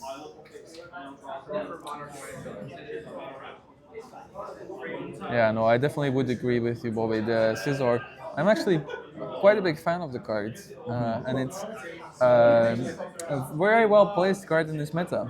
With all the Noctows floating around, flying around, you could say. Yeah. There's just too many abilities, and these decks can't really afford to not put them down. That's potentially also why Frostlass has found a way into the meta. Yeah. Seeing the Ultra Ball here off Jamie, probably to. I really don't know what he can do to get out of this situation here. No, indeed, yeah. Matt managed to set up another Scizor. The Mew isn't the best, really. I assume we're gonna try and find an Iono, maybe attack with a bear. That would probably be a best option, maybe. I don't think you can even. No, I was gonna say you could Iono counter catcher, bear. But that wouldn't even do it. Maybe still going for the sob and the torrential pump. You see the crisping with the sparkling crystal. Okay, we do see potentially 3 prizes being taken here for Jamie. We got the burn on the active and 130 already. Wait, does that add up? Oh, we're 10 damage short. So the torrential pump would deal 100 to the active, putting it to 230, and then the burn would be 220. 250. So are we betting on? I think or it was a Scizor on the them active? just not having the return KO. Right, of course, yeah. I was a Scizor on the active. I thought it was a gold dingo. My bad. So yeah, taking out practically both Scizor and Cypher, but and Matt having the energy search pro here pretty much guarantees it. But they Yeah, have discarded a lot of energy through the game, so they may not have all the 5 in there needed. yeah, we're just one short, it seems. Yeah. Got the energy on the active. And they are drawing at least 4 cards with at least 3, sorry, with coin bonus. I think we see the 5. Yep. All Wow. right. Yeah. Matt takes away this set, and with that, wins himself a place in the finals. Yeah. All right. What do you think? What did you think of this match, Bobby? I think Matt was definitely favoured going into this matchup. Jamie did have some good lines, some good plays to get around some of the things Matt was throwing at him, like counter catcher around the 1 prizes, Yeah. KOing the Monkey Dory. But you just saw Jamie always being the one behind on prizes, which is never good really in any deck or most No. decks. Indeed, yeah. But yeah. Seems like Matt did have a lot of options in his deck to play around. The torrential pump using the TM Evo, and then Yeah. at the same time having that really, really strong attacker of Scizor. I just think Goldengo's really consistent at getting that TM Evo. Even though Matt is only playing 1 TM evolution, he shouldn't price it that often. No, indeed. Yeah, and then if there's only 2 Goldengo and 1 single prizer on the board, then there's no way for Jamie to take 2 prizes, right? No. And then even going second is not that bad in the matchup. So yeah, it was a very interesting set there. Yeah. Well, looks like the other game is not finished yet. Yeah. The other set's being played between a Gardevoir and a Frostlass Monkey Dory. So I would imagine that would probably stretch quite a while with it being 2 very intricate decks and with a lot of damage counters being moved around. So that would probably be quite a while until that finishes. Or it couldn't, but we'll have to see. yeah, we'll keep you guys updated. But what deck do you want to see face off this Goldingo in the finals? I'm not sure because Monkey Dory Frostlass is a really cool deck. Yeah. But obviously, I'm biased to Gardevoir because I play it. Well, all right. I'll pick Frostlass Monkey Dory then, and Okay. we'll see in roughly 15 to 20 minutes, guys. So thanks for tuning in, and bear with us for the final in very shortly. So see you later.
All right. Ooh, our names are very big. And my hair is looking great as ever. But welcome back, everyone. I'm joined once again by Bobby. It's the final round. Bobby, it's been great having you here to Thank co-cast you. with me. I hope you've been enjoying as well. And we're looking at the finals here. What do Yeah. we have in store for us? And we have Matt Mitchell playing Goldengo Scissor, which we saw in the previous round, and Matthew playing God of War. All right. First instinct, first impressions. Who's going to be favored? I'd say this matchup's pretty 50-50. It sort of depends on the earlier turns, just whoever can get set up a secure board, and then it's pretty much just a 2-2-2 race from there out. Yeah. Things can get a little bit different with Matt's list, with them playing 2 Jamming Tower instead of 1. Okay. With Drifloon in Matthew's list, only like the really good way to KO Goldengo EX. Of course. But we'll have to see. We'll have to see. Yeah, there's very interesting inclusions in Matt's list, right? Yeah. Let's go have a look at what the players are doing because I do believe they're already setting up for a game. All right. Uh, so Matt's on the left and Matthew's on the right, which is going to be a bit a bit confusing. But Matt's the guy with the crispy golden goal list. Yeah. What else but besides the 2 jamming tower do we have in this list that can be relevant today? Everything's pretty standard apart from the Scissor build. The Scissor can be quite impactful late game, with them having like triple monkey now, like Fez, obviously the Guardi, which could, I don't think it'd ever be used to KO a God of War EX, but maybe counter catcher, Fezandipity, plus Iono, sort of stuff like that. Nearer to the end, I think we'd see that. Of course. Yeah. Yeah, it's not impossible to reach 310 with the scissor, right? No, it's not. It would need 6 abilities on Matthew's side, which I'm sure he'll be playing around to as much as possible. But it's not impossible. It's actually quite a heavy hitter. Yeah. Do you think the Scissor EX, which is also in Matt's list, is going to be relevant here? I wouldn't say so, because I think the second attack does 120, but if you discard 2 metal energy, for every energy you discarded in this way, it does 120 more. Okay. So it can KO a God of War, I guess. but Right. You need to attach 2 energy onto it, which is Okay. sometimes a little bit of a pain with Goldengo, having to attach more than 1 energy. Yeah, I would assume so, and then it might be even a liability afterwards because it couldn't hit as hard again. Okay. Apart from that, we've had a quick look at Matthew's list, and it does seem to be the fairly standard Brent Onison approach. So no Bloody Puffin, but 4 Nest Ball, No, and 2 Artisan as well. and 2 Artisan as well. All right, we finally found the basic format. The players are going to be kicking off this game. We have to start the timer as well, which, there we go. We're doing 60 minutes today for the Top Cup matches. And we can see Matthew's going first. All right, let's maybe stick to Gardevoir and Goldengo because I'm Yeah. gonna get confused. Okay. But the Gardevoir player is going first. They've got a vessel to start getting some energy into the discard, which is always good. What are we looking to get here? Just 1 or 2 routes down would be good. Doesn't seem. I don't think we have anything good in the hand. Oh, Needs to be a no. pack. Yeah, that's one of Yeah. the downsides of this low item count, right? We're Yeah. trying to navigate the meta where Budew is quite relevant, so we've got a high supporter count. But going first in that case just becomes scary, very scary. We see that working against Matthew in this situation. So we're back to Matt. For anyone that was watching the previous round, where we also showcased Matt, he managed to start his game actually twice with the Arvin into the Buddy Puffin and the TM Evo, and that looks like exactly what he's doing again. Yeah, exactly. Yeah. Very consistently working out for him here. Yeah. And straight away threatening this knockouts with these Goldingos on the bench. I think that was a research for Matthew. on Gardevoir. Hoping to find some routes, probably a Badoo just to slow them down as much as we can here. Or we could opt for the Cleffer to draw more cards. Yeah. You would want to shut down the energy surge pro, I assume, or even the Earthen earthen Vessel. vessels. Both of them being items could be relevant to shut down on Matt's side. But if we're really struggling to find pieces, then Cleffa also sounds quite interesting. Which seems, oh, we've got two Ultra Balls, so it's quite the commitment, but even more payoff if we're going to go for that grasping draw. Yeah, a full grasping draw for 7 is really good. So We've already got the energy attached to our Monkey Dory, so the retreat's not going to be a problem. And we did manage to find two rolls, so a boss isn't that big a deal right now. no. And it would only set Matt on the first prize, which is not as interesting in the case of these decks, which are going to try to go for the 2-2 through the classic 2-2 through prize race. Gardevoir does have to be careful of that Cleffer with only 30 HP that is in range of Adrenaline. Right, yeah, But very fair. There's no. He should be very careful leaving any damage on the side of Matt's board. But Matt started off his turn with retreating into the Goldingo to benefit from the extra card of the coin bonus. And he did manage to find the Energy Surge Pro. So it's very strong ace pick card that only seems to be working in Goldingo. yeah.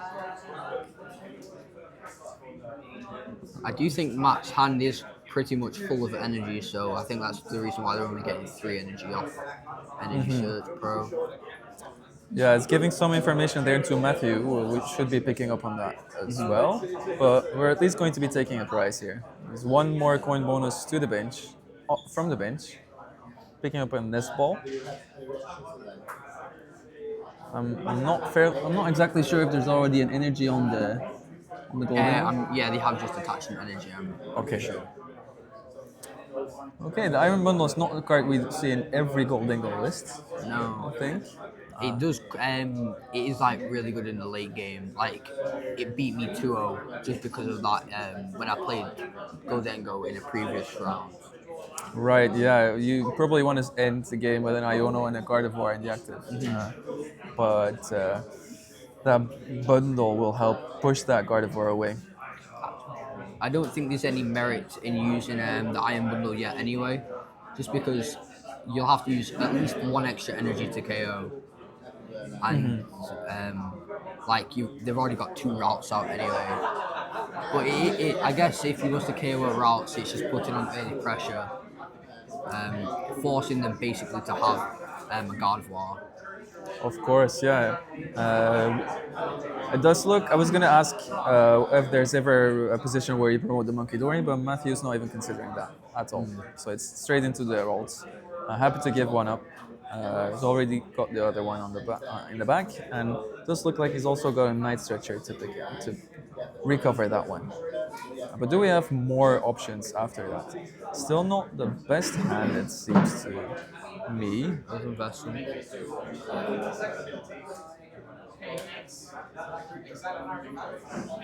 Earthworm vesseling the darkness energy away to pick up another dark energy and the psychic energy to go with it.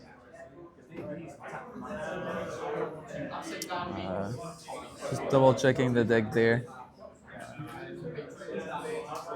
Checking what options there are left to him. Also, should remember to update the prices. There we go. So Matt has taken the lead here in this matchup. We have the room to develop the darkness energy, and we're going to recover the Pheasantipity and draw 3 more I cards. think there was scoop from Matthew. All right, it's a very efficient game, first game. Matthew identifying that if we're not doing anything right now, if we're not finding any Curly or Gardevoir, we're just going to lose this very quickly. Yeah, that was a very strategical scoop from Matthew. For sure, it feels rather soon, but maybe Matthew is quite confident in this matchup. Knows his way to navigate. Oh, that's the wrong Matthew. Yeah. Uh, a wrong score update there. But He maybe, he may just want more time for the next rounds to maybe like take it slower, think out his turns more instead of taking long on like trying to get the garden wall up. yeah, no, I can see that. So sorry, yeah, that's the one I need. There we go. I assume there might be a lot of itchy pollening in Matthew's future. You might want to Yeah. really capitalize on the item lock, and you do need some more time for that. So identifying that early in this set, there's still 53 minutes for this final left. So yeah, let's hope for Matthews. He can get a better start and a better game too. Yeah.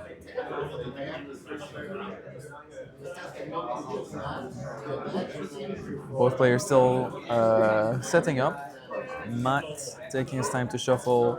Everyone here seems to know each other quite well, right? So Yeah. they might just be having a little chat. Yeah. Potentially.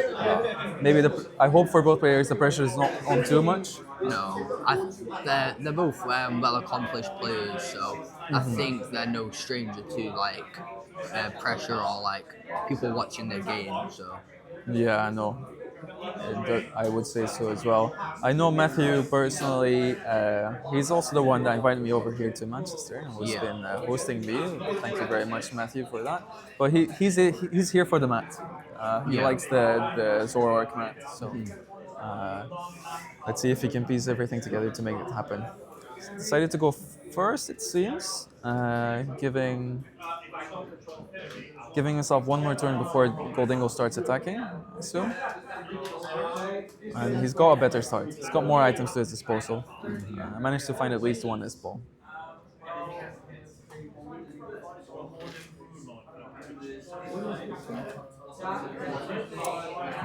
What else can we do here? What else do we have in hand? There's a research for next turn, which is always going to be good. We do have another baby Pokemon coming down. We've got both the Cleffa and the Budew in play. Considering one more card here. Oh, it's just going to be the pass. I believe it might have been the Bravery Charm that he was considering to attach somewhere. Is it going to matter? Is there anything that can threaten the turn one attack? not in the Goldengo deck, no, but if there's like counters being placed later on in the game, it is worth attaching to at least one of the baby Pokemon because you're going to research it away anyway, right? So you might Yeah. as well attach it somewhere. Yeah, definitely. But it might be that Matthew didn't want to give too much hand knowledge away yet. Keep that one card in hand, and you can always decide to do so next turn. There is one attack, I believe, on the Scyther. It will only be doing 20 damage. Yeah. I'm fairly certain of I that. think it's 20 damage and you get like a grass from your discard pile or up to 2 grass from your discard. Oh wow, yeah, sounds pretty strong.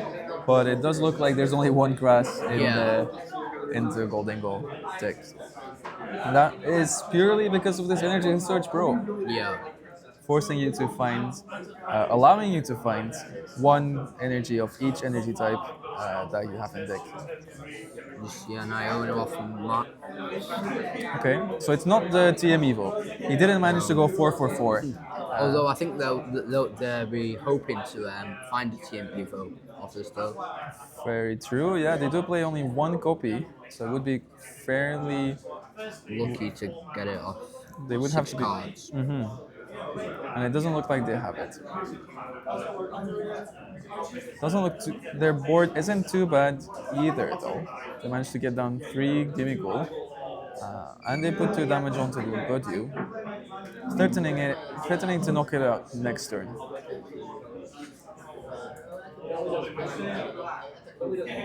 We found another nest ball. 2 Grolls down. We've got the Cleffa and the Budew, so we've got plenty of options to end this turn with. But Matthew might be even trying to find the Candy Gardevoir. Would it be a good point in the game right now to start going aggressive? It makes sense with Goldengo not having that turn 2 evolution. and Scyther could be a very like good attacker. So being able to take that out early is fairly good as well, because that's not their main priority. Trying to get a Scyther up right now. Their main priority is to evolve their Dengos. Um, so yeah, but it looks like he's just opting to go for the grasping draw. All right, yeah. The new Gardevoir decks do lack draw, so maybe Matthew didn't have a supporter in hand for the next turn yet, and decided to prioritize that instead. It doesn't have too many abilities in play. That's one bonus of having these little babies right now, Yeah. and the Drifloon. So seems to be quite aware of the punishing scissors attack. But we're on to Matt's turn again. We managed to find the scissor. Started his turn with evolving the Scyther into the Scizor and had to attach an extra metal to it because it's not attacking for grass anymore. No, no. And I think we can presume that Matt's got nothing else really going on in the hand, because without a Goldengo, I think they're just preemptively stacking a deck with Cypher Maniac for the next turn, and then maybe just having to KO with Cypher. Yeah, it looked like to be at least one Golden Go there. Might even be two.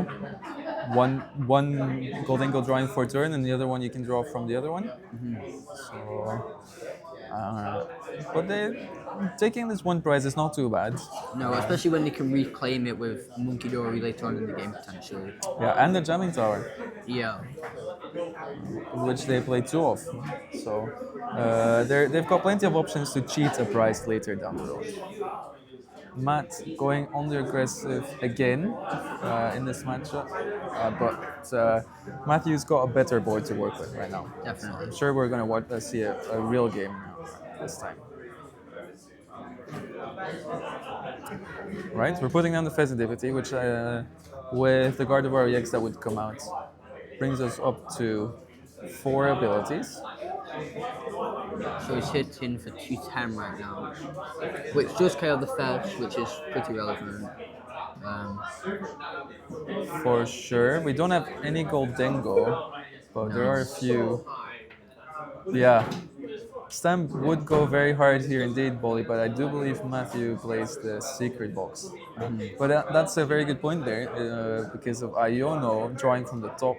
Uh, the Cypher Mining is just working out so well for Matt. Yeah. We're Fessling There is an here. Ultra Ball in hand, whether or not it's a rare candy. Yeah, we've got two cards in hand, maybe 3 still. But we are eyeing up this Gardevoir from the Ultra Ball, so we'd have to assume there's a way to find this rare candy here. Unless because I think he has it in hand. There All it is. right, yeah, there's a gorgeous Leak Up promo, and the Gardevoir is coming down. And the Charm on the screen too. And an Iona. Ooh, okay. So definitely doing quite a lot of things for himself here, Matthew. But we know Matt's prepped himself for this Iono and for this knockout to happen as well. So what can we do here? We're going to be attacking with Drifloon, it seems. I wonder if Matthew is aware of the high count of Jamming Tower in Matt's deck. I think he'd presume that they're at least playing one Jamming Tower. Whether or not he knows about the second, I'm not sure. That remains to be seen. We've got plenty of energy in the discard. We can eye up 2 with the 3 with the vessel right now. So we could be attacking with Gardevoir. But what would you like to be doing as the Gardevoir expert in the room here? At least in these 2 seats, what do you want to do? I would maybe Monkey Dory, but with it having the dark energy on it, you don't really want that to be KO'd. So probably just a Drifloon. Okay, so we're doing 120 with the Drifloon currently. We've got quite a lot of HP, so we're forcing more resources out of Matt to take out this single prize. We're playing around the Jamming Tower. Yeah. And we've removed the damage from our buddy. So this And there's no damage counters on Matt's side now anyway. no, indeed. So Jamming Tower, Monkey Dory couldn't really come into play at all. And we're also crucially missing an energy attachment on our Golden Ghost, so we're going to need that to make it rain. Oh, triple Goldengo. Ooh. All right, so let's say there was two from the side for Maniacs and there was just one waiting below still. Yeah. That's an incredible draw here of this Iono format. So he's really off to the races. He's going to be drawing a lot of cards.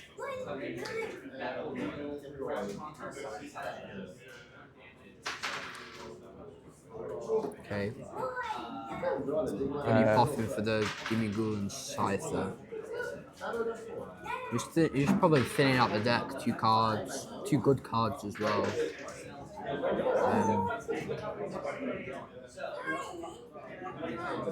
All right, Bully with some insight in the chat there, which we can definitely trust because Bully is coming off of a top 8 in Seville a few Yeah. weeks ago. So if we include Bully in the room, I'm sure he would be the expert out of us three. Yeah. He's saying that Guardy is in a bad position because they would need Matt to be going for a big KO on the Guard of RX here so that they can punish them afterwards with Budget. How do you feel about that? Would you agree with Yeah, I with would Bully agree in this with case? All right, we've been drawing quite a lot of cards. I've not seen a supporter yet. I've been paying attention to chat instead, but we found the Energy Surge Pro, so we're finding at least a way to hit hard. So I wonder if Matt's going to be eyeing this Guard of REX and maybe play into the trap that Matthew is laying for him, and that Bully line out for us. Looks like there is at least 5, 6 energies taken from that.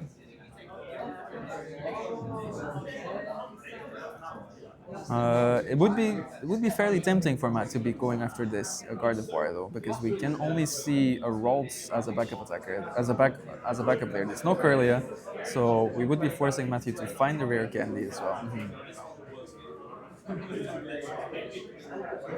Depending on how many cards he has in hand, will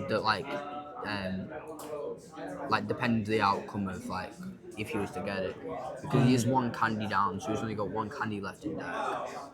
Although he has got secret box to specifically search the candy out, but All right, so Matt seems to be playing more of a conservative line here.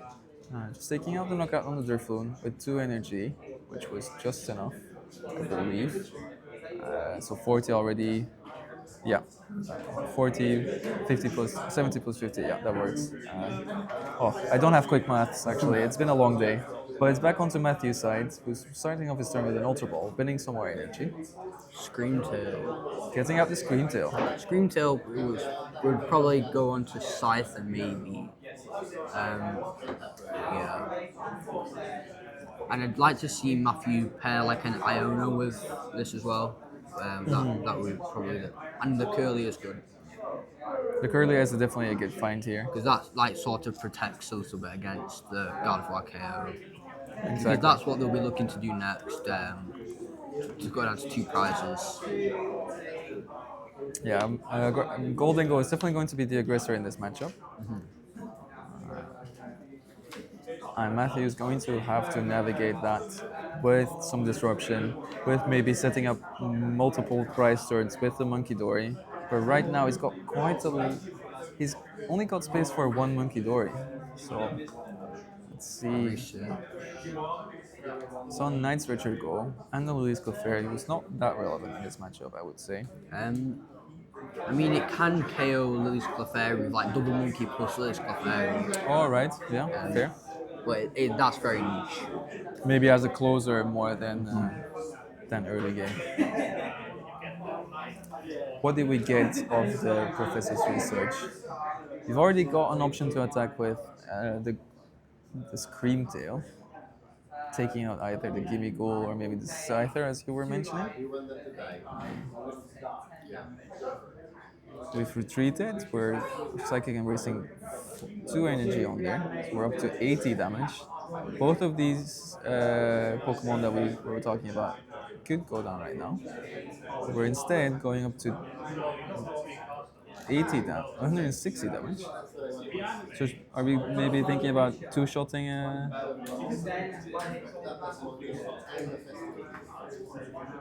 Right. Let's see what Matthew decides to go for before we start the drafting. Unless you've picked up on something already, but I'm not as good as at KO. Monkey Dory. Right. So we're setting up the active. Yeah, because then that has 240. Because then you can double monkey KO with Guard of War, right? Nice. Yeah. While KOing the monkey. Because if the monkey was still in play, like They could would give the 20 back somewhere. make subtle sense there. They would be 10 damage short to knock out the Scream Tail with it, but any damage counters they can move around can become very Because dangerous. it's like one less energy, right, on the Guard of War and Fez. Yeah, for sure. Good catch. So we're back onto Matt's side. We've already coined bonus quite a few times. Hands looking fairly big here. Nice stretcher. And searcher for the monkey, and we found the dark energy. So, despite Matthew's attempts to make this difficult for Matt, he managed to find everything he needed. But if he puts it on the Scream Tail, he's gonna probably KO it anyway. But then if he puts it on any of the bench, it just gets monkeyed back, so it's not too bad. No, indeed, and we do have. Oh, unless it's paired, yeah. All right. Because now it's one less extra energy, right? Yeah. Okay, so I'm curious how many energy's been committed right now, and what line Matthew's going to decide to take, and if Bolly's going to be right as well. I'm very interested in this and how it's going to turn out. So that's a wrong person, but it looks like Matt's going down to his final two prizes from him. We do have a lot of energy still on the Scream Tail, which isn't very good. Very true. We still have a fairly good attacking option there. This is where jamming tower on Goldengo's side can like come in really clutch. Like they've still got 2 left in the deck. Matthew really needs to Iona this turn. There's the Guard of War. Okay. We still have the option of taking this knockout on the active. Still does have Fez. Then there's the Driftloon. He's figuring out how many energy he's got available to himself. Counting the energy in Matt's discard pile as well. And we found the Iono. So there's no Fez on Matt's side yet. If we manage to take a knockout on the Golden Goal, they'll have 2 plus draw plus 3 cards available to them.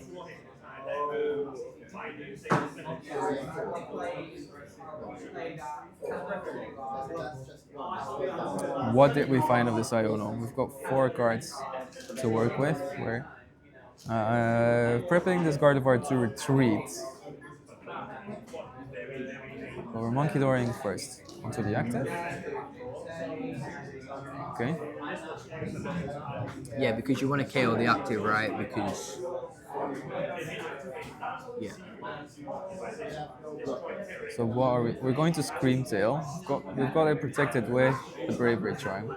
So 3 damage built up. So this Bravery Charm KO's the one with the energy, and then he needs another Goldengo, another energy, and then a wave to push KO.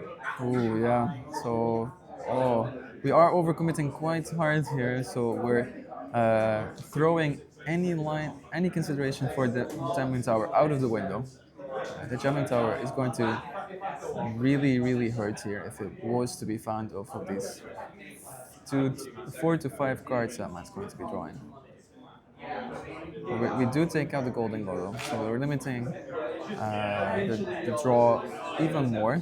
They have still got a fairly big deck, maybe 25, 30 cards. Yeah, and we did.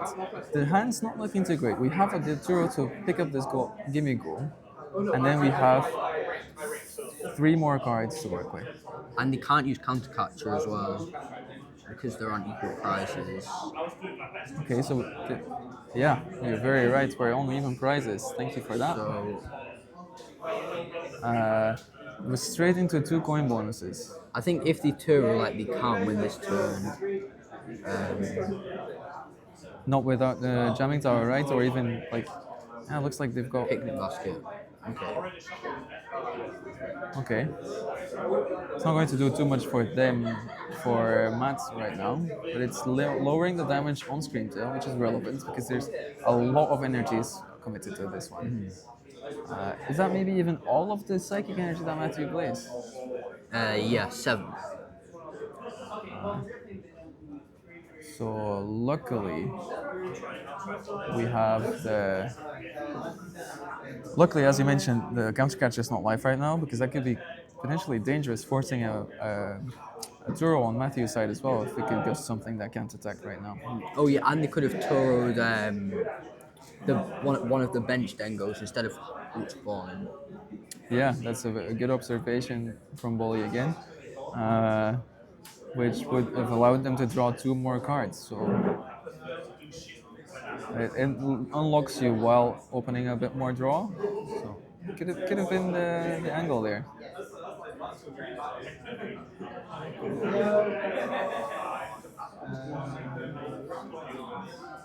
We've managed to get a Dingo in the active regardless, but we don't have a way to attack. So it's a it's all onto Matthew here to find a way to take 2 prizes. Can we do it?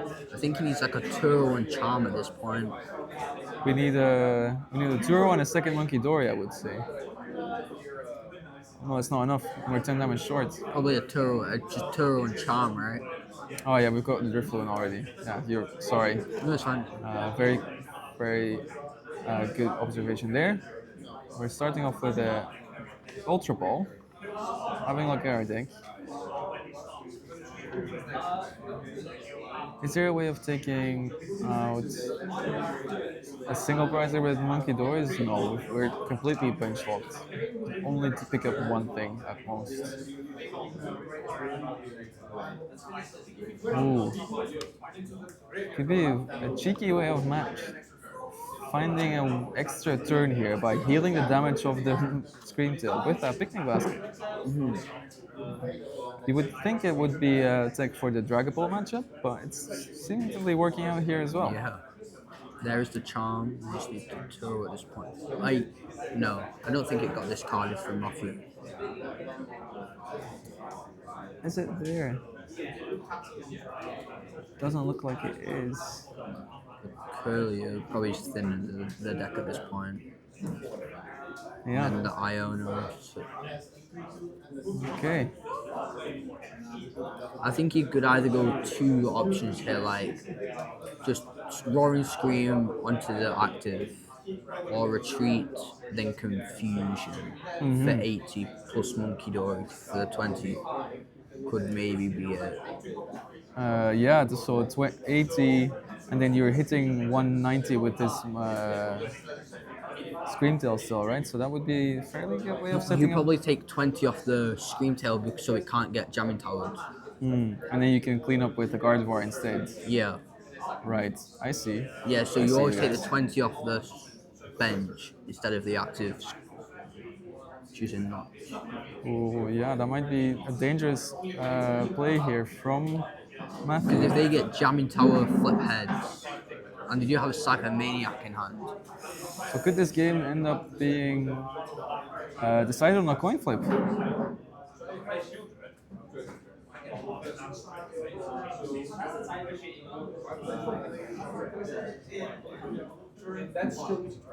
Well, Bully, it might interest you. The switch. Oh no, the switch.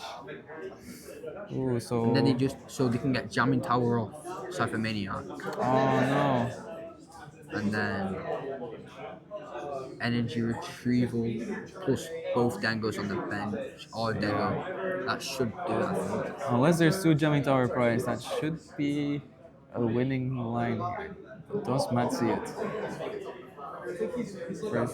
We're committed to Cypher Maniac, and that looks like a jamming tower that they've brought up to the top. And yeah. The jamming tower superior, and then. So it comes down to that not healing from the Yeah. Scream Tail that gives Matt a way to win the game here. Although even if they took Matthew would have to take 3 off the Screamtail because they can just monkey it back, right? All right. Yeah, we need to take. Jamming Tower, take 1. And Superior, yeah. All right. Yeah, that's game for Matt there. All right. A fairly quick set. Yeah. But an interesting set regardless. I think it's been finished so quickly thanks to Matthew scooping very early. But if he managed to win this game in 25-ish minutes, it would have still been plenty of time for him to take it slow another time. So Yeah. I think it was still a good consideration there, a good call on his side. Yeah, definitely. Any standout moments for you?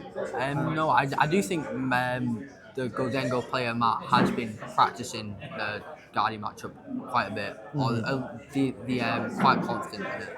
Yeah, there's quite a few good Guardi players around here, right? And has he been playing Golden for a while? Or? Yeah, he's been playing it for very long, so he's very well. He's knowledgeable in the matchup. Of course, yeah. So yeah. That might be even why he's playing to Jamming Tower. Yeah, because God of War was one of the most popular decks in the room at this event, I think. Right. Yeah, I definitely think I saw quite a few So of them. definitely a good call on the second tower for Matt. Very cool. All right. The players are just celebrating there. I might see if I can get Matt on for an interview, potentially. But thank you for joining me again. Thank you for having me. Yeah, no worries. It's been a great time being here in Manchester. I'm very hungry though right now. I don't know about you, but we've Yeah, been here 100%. since what, 10 o'clock? Yeah. These days tend to go for so long, right? But I'm sure everyone in the audience also knows. Yeah. Cups are a really big commitment. But Yeah, if you definitely. have a good community of people around you, then it feels just like spending a whole day with family, right? Pretty much, yeah. All right.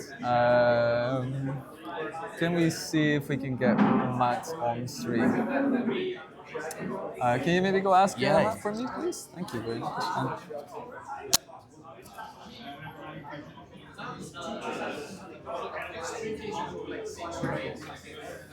All right. Just waiting here for Matt to come up to the casting desk. They're just very happy with their playmat, it seems, right now. Which makes We're just taking a picture and then. All right. Oh yeah, it's the usual picture. We've all been there, or we've all hoped. We're all aspiring to be there at some point. And it is a lovely playmat. The Enzorork playmat is very cool. Testament to Black and White as well, just like the new set coming up, which is going to be very exciting. We might even be seeing an Ends reprint. I don't know. I might be too soon with Iono still in the format, but Iono's going in about 6 months at least, so we'll just have to see. I would expect more reveals by the end of the month, at the very least the full set by the start of next. Because I think it's coming out early June in Japan. In any case, it looks like Matt's just about to join me here. Don't worry. Doing the celebratory rounds here. Thank you guys as well back home for tuning in. I'm hoping to be hosting quite a few more cups this summer. Tomorrow I'll be in Antwerp, my hometown, to host and commentate the final rounds there as well. I'll be joined there by Victor, a good friend of mine who is also been trying to get into casting. And we've got some good players showing up.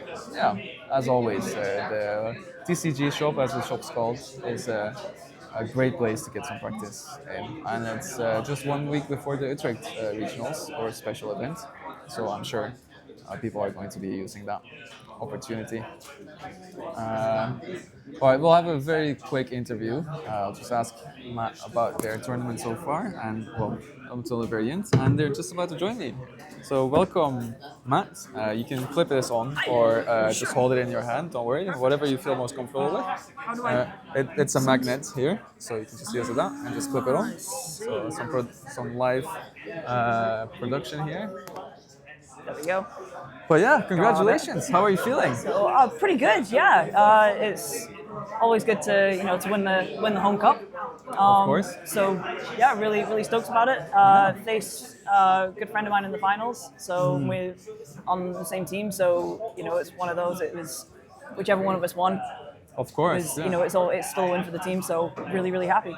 Is this your first time winning a cup? Or? No, I won one last weekend. Oh, wow. But that was last weekend was my first time winning a cup. Oh, so, nice. You're on a roll. On a roll this time, yeah. On a roll with a gold dingo. Yes, with Goldango, absolutely. It's been my deck for a while. Very nice. You have a very short, very brief tournament report for us? So yeah, I went 3-1-1 in Swiss.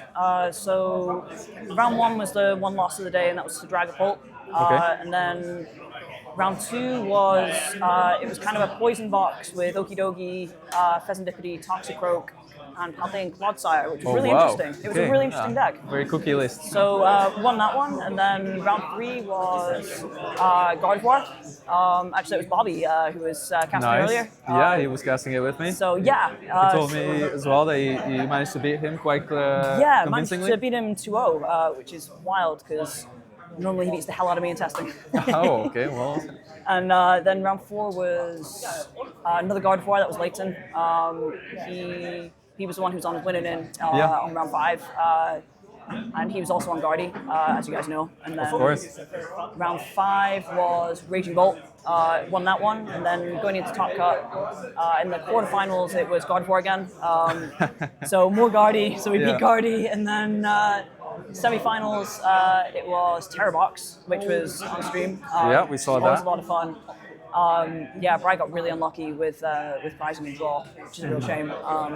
And we got really lucky with getting into the Arvin and getting into the Evos. So, yeah, couldn't have scripted that better. Yeah, you were. And then the final was Guardy, more Guardy. Amazing. You've really ran through a Guardy gauntlet here. Yeah, I used to dread Guardy, but it's now not so bad because I run 2 of the Jamming Tower. I run a Picnic Basket, which is actually for the Dragapult matchup.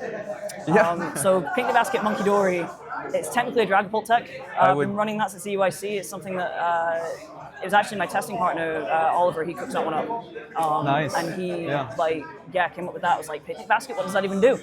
Looked at it and went, oh, but that took us to top 256 at EYC. Very nice. With the old Dingo list, so it's we're glad we still got it in the list, and it works really well into Guardy as well. If no other energy is accounted for, there's none in the discard. You pick a basket, there's nothing they can do. Yeah, So- it really mattered there, right? Yeah, lowering the really- scream tail damage. So, Which is really cool. And then you've got the monkey as well to be able to move things around, and it makes it really interesting. All right, wow. Okay, so 4 Gardevoir, 4 Gardevoir. 1 Bolt, and 1 Poison Box. That One were poison box, six, yeah. six and wins for today. Yeah, absolutely, which is just crazy. Yeah, all the Guardy. All right. All the Guardy. Sounds like you had a lot of fun. Always. You made all the Guardy players just really not enjoy their day. Yeah. But it sounds like you got good practice for next week as well, because you'll be going to the Utrecht Special. Utrecht, event, right? yep, we're going to Utrecht. Hoping to do some work there and hopefully secure some more points for the World's Invite there. Amazing. How are you doing for the World's Invite? So, as of today, we're on 439 points. Okay. So we're not home and dry yet. So we need to place in Utrecht, and we need to place in Bologna. Okay. So we'll see what happens. Yeah, with 2 good placements, you could be Hopefully- making some people that think they're confident Exactly. right now very nervous. We should be okay, I think, if Yeah. we make 2 good placements, or if we just as one of my other testing partners, Caden, would say, don't overthink it, just win. So Fair. yeah, don't overthink it, just win your track, right? Yeah, that's a very That's safe the way way. of qualifying. But okay, thanks for coming onto the stream briefly. Thank you, and thanks for streaming it as well. You're very welcome. Appreciate it, and we'll see you in Congratulations again. Thank I'll you so see you much. next week. Appreciate it. See you next week. All right. I'll just be running up for today now, guys. I'm very hungry. It's been a long day. Thank you guys for tuning in. The VOD will be live for 7 days. And if anyone's interested in particular games, let me know. And we can always provide you with the recording. But see you guys tomorrow for more Pokemon action. And have a good evening. Sorry, I completely forgot to sign. There you go.